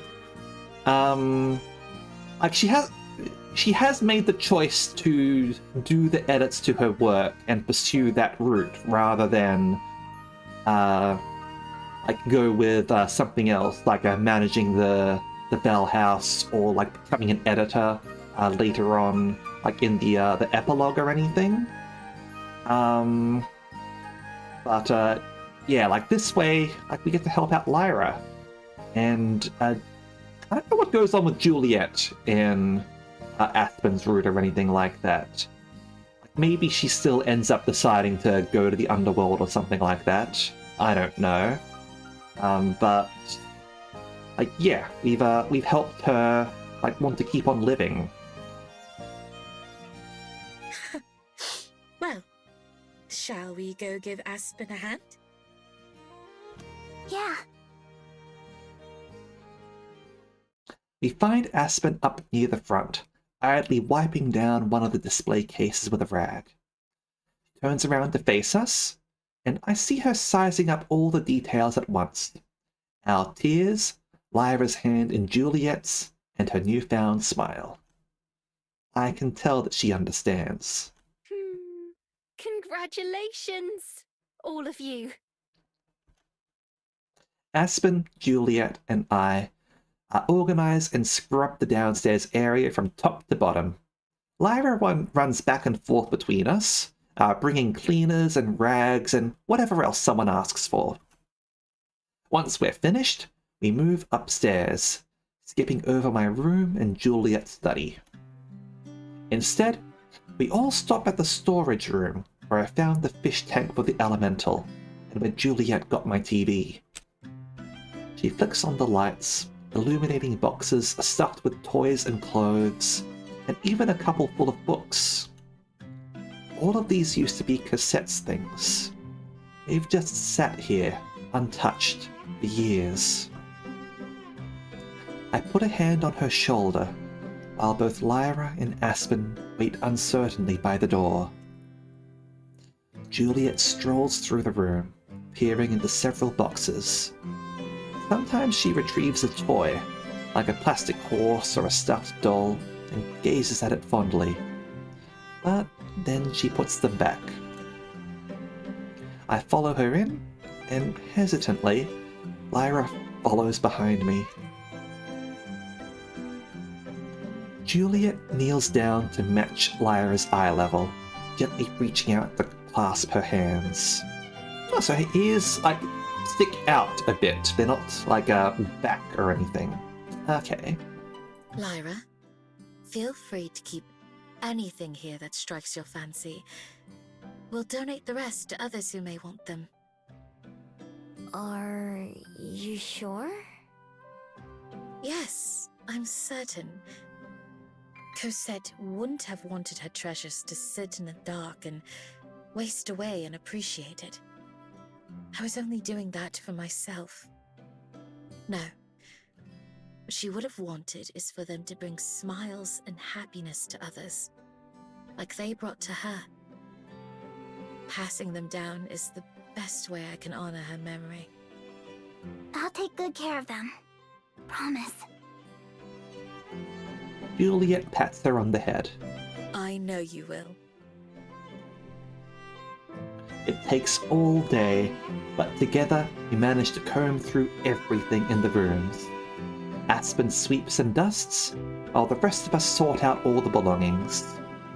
In the end, Lyra only picks a few toys and clothes for herself. The rest are packed neatly into boxes that Juliet and I haul downstairs, to be picked up by a charity group later. And the clothes would admittedly be fairly old at this point, so like fashion styles would have possibly changed as well. We go room by room, cleaning up until we reach the last one, Lyra's room. All of us help her carry her chosen toys in, setting them up on a shelf or in a toy box. Aspen and Juliet swap out the bed sheets and the curtains, take care of all the dust. We also rearrange the furniture, just to give it a new look. There are a few things Juliet takes with her too. Photographs and a journal, and other personal belongings. She takes those into her study, giving them a place of honor by her desk, where they'll never be out of sight. But also, where they're surrounded by the records and lives of others who came before, people who might have known her. Juliet puts a smiling, framed picture of Cassette on the shelf, facing towards the door. In the photo, Cassette is laughing and winking, even as she's walking away from the camera. I have to say, she looks right at home too. Whew, I'm beat. Flop down on the bed, spreading my arms out. It's not my own bed for once, but Juliet's. You worked very hard today. You deserve to be exhausted. Not as hard as you. You carried most of those boxes. We both put in a lot of effort. She lies down next to me. Without a window, it's darker in Juliet's room than it is in mine. I can count on one hand the number of times I've been in here. I let out a yawn. Aspen went home hours ago, and Lyra went to bed not long after. It'll be my turn soon. You should get some rest, dear. I wonder if Aspen could be Auntie Aspen to Lyra. That'd be cute. I will. First, I have to get the energy to go back to my room. Do you? No. What do you mean? Oh, looks like we've got another brief ad break. So we'll take our second break for the day, and with any luck, we'll be able to wrap things up in the next hour. I might have timed this out really well after all. Okay, be right back.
All right, let's get back to the game, shall we?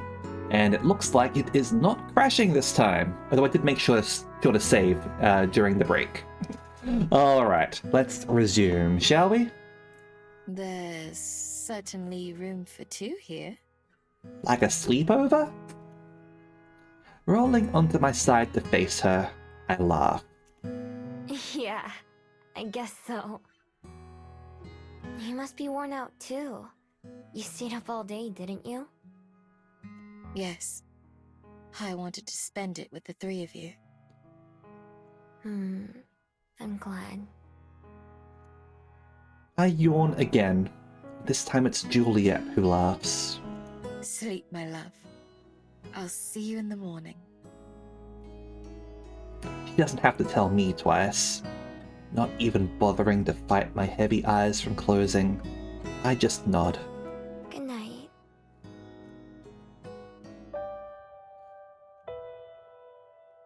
Sky collapses into the ocean, splashing me with 1,000 shades of blue. Clouds drift through the water, and fish swim through the sky. I'm alone, but I'm not alone.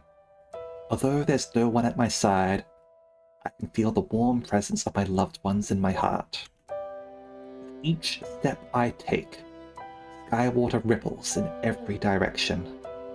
The expanse goes on forever, above, below, and around me. I look down at my hands and feet, and at my reflection beneath me. Yellow eyes framed by dark fur look back, the fox's paws moving in time with my footsteps. She's me, and I'm her. I know this. So why are we separated like this? Together, we move forward, though it's impossible to see what's beyond the horizon. Just more and more blue. Then, far ahead, something floating along in the current catches my eye, and I run to it. It's a piece of paper, rolled up tightly. Something stirs in my soul, as one of the people I hold dear there smiles in recognition. Gently, I unfurl the scroll, but as soon as I do, the words written there melt away, pouring off the page and into the water at my feet. I look down to see the ink pooling beneath me, between my feet and the fox's paws. I take a deep breath and then kneel down. My hand hovers just inches from the surface. Single paw waits on the other side, as the fox's eyes look into mine. Mustering all my courage, I plunge my hand down into the swirling ink and rippling water, reaching for my other self.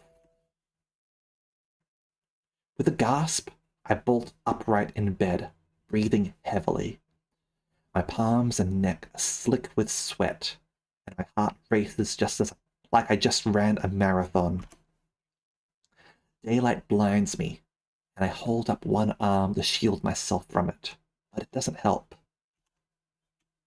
As I become aware of other sensations, like the unfamiliar bed I'm in, and the warmth of someone beside me, I remember where I am. Juliet's room, not my own. Usually, my dreams fall away as soon as I wake up, but the one I just had remains vivid in my mind. That endless blue lingers in my thoughts, a crystal clear memory. Miho? I can hear Juliet sit up on the other side of the bed, still partially hidden in shadow. As I blink to get my bearings, I realize that it's not daylight that's blinding me. It's my bead.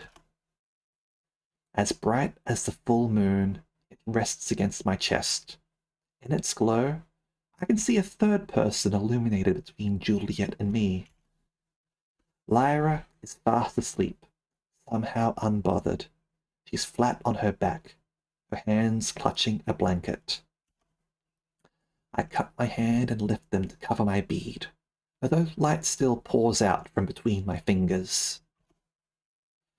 The moment my palms brush against it, a shiver runs down my spine. ocean from my dreams fills my thoughts, even as I'm aware of what's around me. As the feeling dissipates, I'm left with a sensation of total calmness. My eyes aren't bothered by the light. I don't feel hot under the blankets, and with Lyra pressed against me. The dampness of my hair is gone. I look over and see Juliet in the darkness. Although sleepiness still tugs at her eyes, I can tell that she's wide awake now. With one hand, I remove my necklace. One by one, I slide off the other beads until I get to the one that matters. I let it fall into my hand.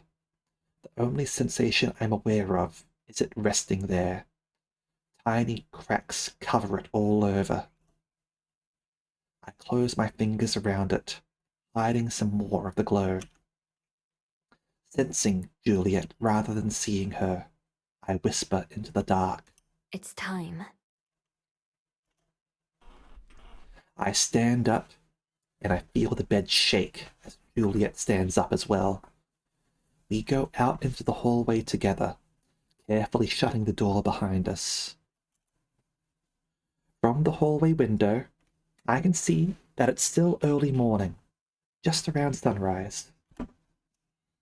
I uncurl my fingers again, letting the brilliant light illuminate the hall. Juliet and I both look at it, and then she meets my eyes. Strangely, I don't feel any nervousness. Let's go down to the beach. The ocean here isn't quite the same as the one in my mind. It's rougher and dotted with boats. The shouts of fishermen handling the morning's catch drift over from the boardwalk. The noisy drone of a landing airship buzzes over them. Juliet and I stand just out of reach of the tide, not far from where I first confessed my feelings to her. Her parasol blocks the early morning sun as we face each other. Out here, the light from my bead isn't so pronounced. It hasn't gotten any dimmer, though. A noisy awareness hums in the back of my mind, like a radio not quite tuned to a station. It's impatient. I'm impatient. I lock eyes with Juliet. Neither of us say anything. Neither of us need to. She just nods, encouraging me. I turn towards the sea. Slowly, I bring the bead to my lips. As it gets closer, the humming in my head gets louder, and the ocean in my mind feels like it might break free into reality. Then, the moment the bead touches my tongue, it melts away like candy, and the humming stops. The ocean recedes. Closing my eyes, I feel the magic spread throughout my body. It's like a wind inside me that I inhale, filling my lungs. Not just my lungs, but my heart, my mind, and everything else. That breeze ripples across my skin from the inside, flexing my fingers and curling my toes. It moves to fill every part of me. It's magic I was born to inherit. It drifts across my memories, making the colors more vivid and filling in details I'd forgotten. The springtime green of the trees in the forest, the agony of my injured leg, the bitter cold of being caught in a storm, the softness of my first night in my own bed. I do feel my body change as my one tail splits into 9, unfurling behind me like Juliet's parasol. I understand Yun Bi's words now, when she teased me for not figuring it out. Swallowing my bead hasn't made me into a different person. What it wanted was only ever what I wanted. The pain of loss and the comfort of love. Happiness. I've experienced these and so many other things for myself already. My bead hasn't ever known anything that I didn't know. It's only been an extension of me. And what I know is that I haven't reached the end of my journey, just another step on it. I still have to strive for those things that I want. To be happy, to be in love. They aren't destinations either. They're pathways themselves that I have to strive to follow, to stay on. John Ho, Sky Fox. Before me, the sky and sea appear to stretch out forever, meeting at the edge of existence. Though separate, they match each other in their vastness. Both are as hopeful a blue as I've ever seen. No problem, Kailash. Miho. Juliet says my name like a statement, not a question, confirming that I'm still here in front of her. I'm still me. Juliet. Still, it seems fitting that my first word as the new me should be her name. How do you feel? I take a moment to assess that. Being a fox feels different from being in my other form, but this feels like a mixture of both. The scent of the ocean, fish and salt and more is stronger in my nose. Among the chaotic noise of the fishermen and other city bustle, I'm able to pick out individual voices and focus on individual sounds. Each grain of sand on the beach stands out, so numerous that if I look at them too long, my eyes start to hurt. In the same way, I can notice each thread of Juliet's shirt, each splinter on the nearby boardwalk, each bubble in the rising tide. Different, but the same. I can notice more of everything around me, but I don't feel that different on the inside. Yes, Sky Fox much better than being a human. I'm still just Miho. Good. I would hope for nothing else. I take a few steps, getting used to the feeling of having more tails. Although they're heavier, moving them comes as naturally as moving just one did. They fan out behind me, only evidence of the change I just underwent. Yay! More tails! That, and the missing necklace around my throat. Do I seem any different to you? Not at a glance. Is it what you'd expected? I don't know if I was expecting anything in particular. I said that to Envy, and she just laughed at me. But I get it now. My bead didn't change me. I've changed myself. I think maybe that's why Envy isn't quite ready yet. But I'm sure she will be soon. I think she's on the right track now. Juliet gazes at me with admiration in her eyes. There was a time where that would be kind of embarrassing, because I didn't know what she was seeing in me. Now, having made peace with who I am, I feel like I can stand a little taller.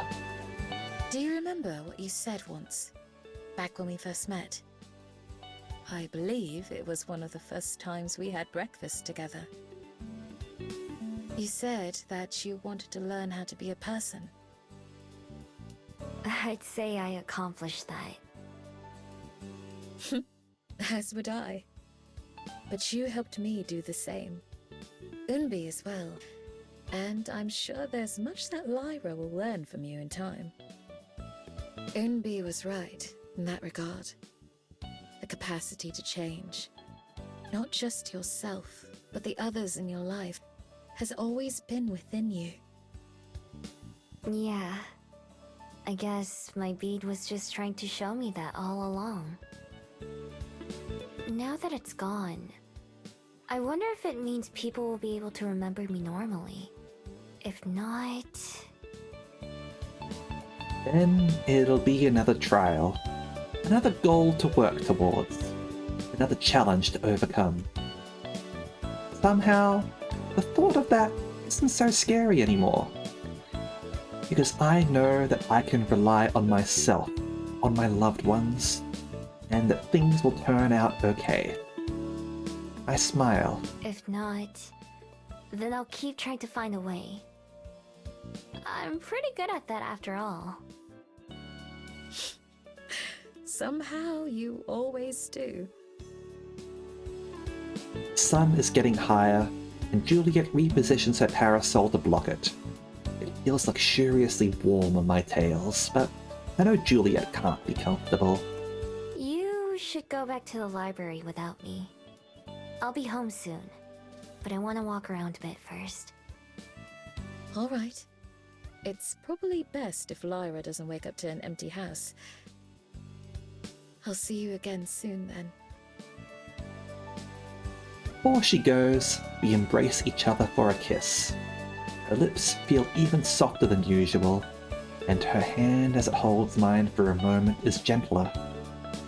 We step apart sharing a smile, and I wave goodbye as Juliet starts making her way back home. I head to the skyport myself. It's busy when I get there. The airship that I heard land not long ago has let its passengers off, and they flow through the security lines and into the freedom of the city. I stop outside the doors, where I said goodbye to Yunbi, though I don't plan to go inside. Instead, I turn around and start walking towards town, following a zigzag path that takes me along roads and alleyways. It's been months since I arrived. I can still remember every twist and turn that I took as I ran from the security guard. Some of those streets I've walked down several times since, and some of them I only passed through that time. The welcoming colours of Cuba Street guide me towards the heart of Wellington. Along the way, I pass by the Bell House, pausing outside of it. It's early enough that the inside is still dark, except for a couple lights in the kitchen. Even Aspen isn't here this early. In the glass window, I can see my own reflection. I half expect to see a fox staring back at me, but not this time. Like I said to Juliet, I'm still just Miho. From the Bell House's door, I make a sharp turn and go back the way I came from. On my way to Mount Victoria, I pass by the road to the library, but I don't go down it, of course. I'm not quite ready to go home yet. I'm sure Juliet is waiting for me there, and Lyra too if she's awake. I wonder what she'll have to say about my new tales. I keep on walking, and soon the rising green slope of Mount Victoria comes into view.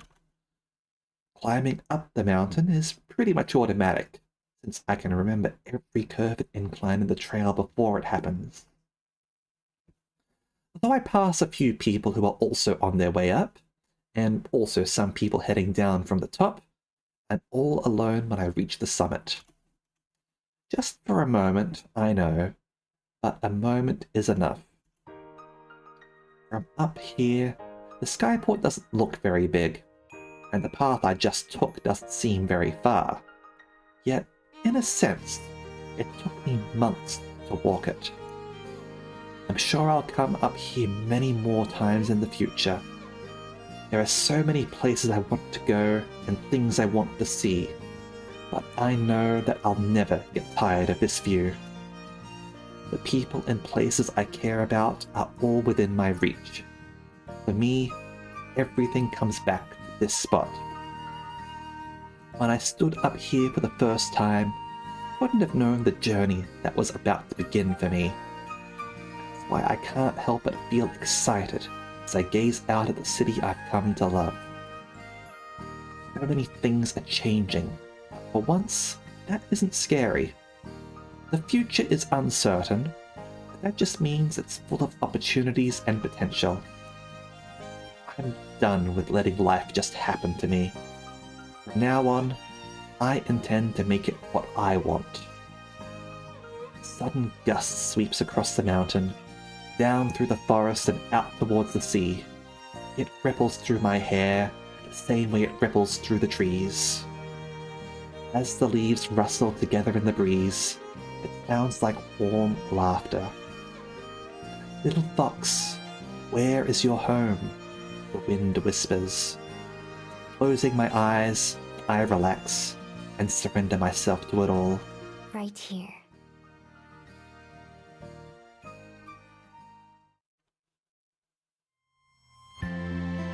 There we go, please be happy.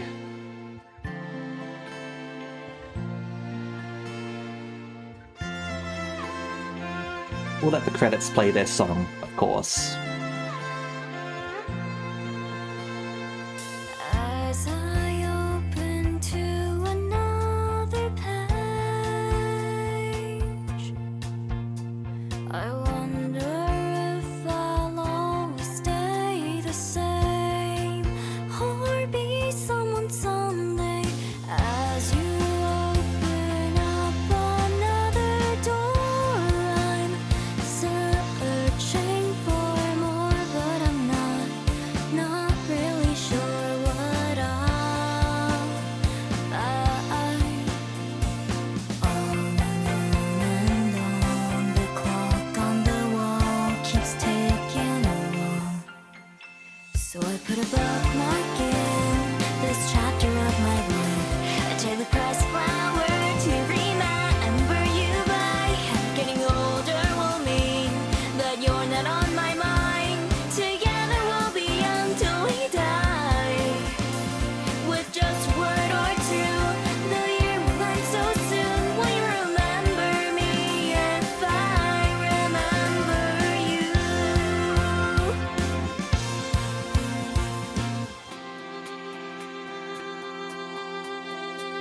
Tomorrow's just another new today. I wonder if our hearts will stay the same, or if we'll ever change now. All that we own are our memories, so I'll hold them close and I'll live my life with my heart on my sleeve still. On and on, the clock on the wall keeps ticking along. So I put a bookmark in this chapter of my life, a Taylor Press flower to remember you by. And if getting older will mean that you're not on my mind, together we'll be until we die. Maybe I'll forget a bit of you, maybe you'll forget me too, but I'll treasure every second, and I know that you will too.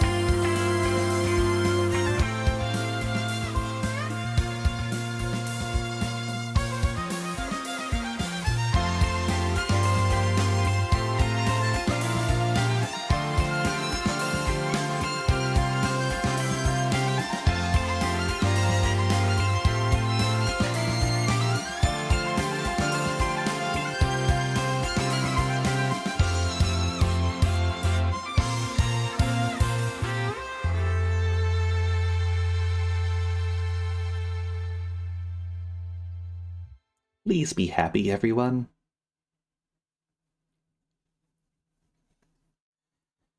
Everything is already packed up and on its way down to the underworld. All that remains is us. After 100 years in the library from Juliet, and half a decade from Lyra and me, it only took a couple of days for everything we owned to be organized into boxes and sent ahead to our new home. Everything that we're keeping, at least. There was just as much to give away.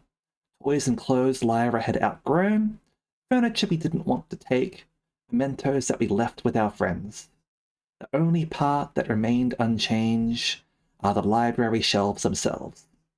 Aspen swore that she wouldn't take a single book off the shelves after taking over. bedroom I shared with Juliet, Lyra's room, and Juliet's office were the last ones to be packed up.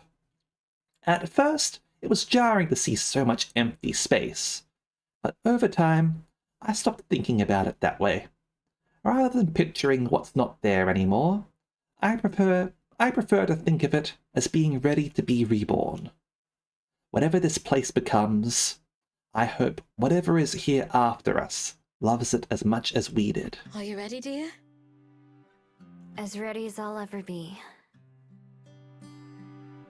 For what might be the last time, the two of us stand together in the library's foyer. Hand in hand, we take a look around. Final look around. The creaky spots on the floor, the faintly musty smell of so many books, the curtains fluttering in the breeze. All of it is imprinted on my heart. I'll never forget it.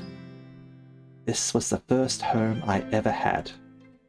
Well, the second after the forest. But as far as I'm concerned, it's where my life began. We've made a lot of memories here. I know that will be missed, just as much as we'll miss it. Despite how long it's been, I'm still not entirely used to people remembering me. But I prefer that bit of sweet feeling to the pain of being forgotten. Now, it's time to say goodbye. Juliet quicks open the locket around her neck. On one side, there's a tiny picture of the four of us: Juliet, Lyra, Aspen, and me. Although it's just the three of us who are going, Aspen will always be a part of our family. Even now, she's at the skyport waiting to see us off. On the other is a photo of Cassette. She has the same wry look in that picture as in her portrait that once hung on the wall. Half smirk, half laugh, her smile is immortalized forever. The tiny hands of the clock tick imperceptibly onward. What about you? Are you ready? There are plenty of things that I'll miss. Sure, I haven't even thought of them all yet. After so long, I can scarcely believe that I'm leaving. I sort of picked, like, different options at the end versus Aspen. So that would probably affect things there, right? Polyroot would be nice, certainly. And yet, I'm excited for what awaits us. Not just in our new home, but in our new lives. I feel the same way I did 5 years ago. We first fell in love. I can't wait to see what happens next. We'd lean in at the same time, the same thought on both of our minds. Even after another 100 years, I know that I won't get tired of kissing Juliet. The front door bangs open, and we both look over to see Lyra standing there impatiently. Come on! Do you want to keep Aspen waiting forever? Juliet and I look at each other with a smile. Forever's an awfully long time, you know. Right. So we'd better get going. Wild ending, apparently. All right. And that is Please Be Happy. And hopefully that was something that everyone really enjoyed. I know I certainly did. So, now that we've finished this game, and I timed it really well with ending the stream early last time, we need to think about what we want to do next. So I'll probably be posting up a vote in my Discord server as to what we want to replace this one with. Now, I was thinking of doing some Ace Attorney investigations. I'm still not sure whether I want to do that during the day or like saving that for when nighttime is available. So we'll think about it. by all means, post suggestions on what you want to see on Discord for me, so that I can add them in. I'm planning on posting up the poll like within a few hours, probably. So do make sure to get in early, right? But yeah, we'll see what we want to do. All right. Oh, I'm gonna take a 5. Yeah, I will as well. Absolutely. Okay, so what we're doing for the rest of the week, there's not going to be any stream tomorrow, but on Wednesday we're going to be doing some Atelier Riser, and on Friday we're going to be having our Discord event, and the weekend should be some Super Robot Wars X, which I will have to get back into saying now that we found out that it actually is pronounced X, at least according to Simon. Alright, so let's go and raid somebody, shall we? Let's see who is streaming what at the moment. Let's see, who shall we raid? Alright. I think let us go and raid. Let's go raid Xenon Lemon. Xenon Lemon likes to raid us a fair bit, so let's go and repay favor, shall we? Xenon is playing some Star Rail at the moment, so we'll hop in over there and go say hello, shall we? Alright. Thank you very much as always, and I hope to see you all next time. Okay? See ya!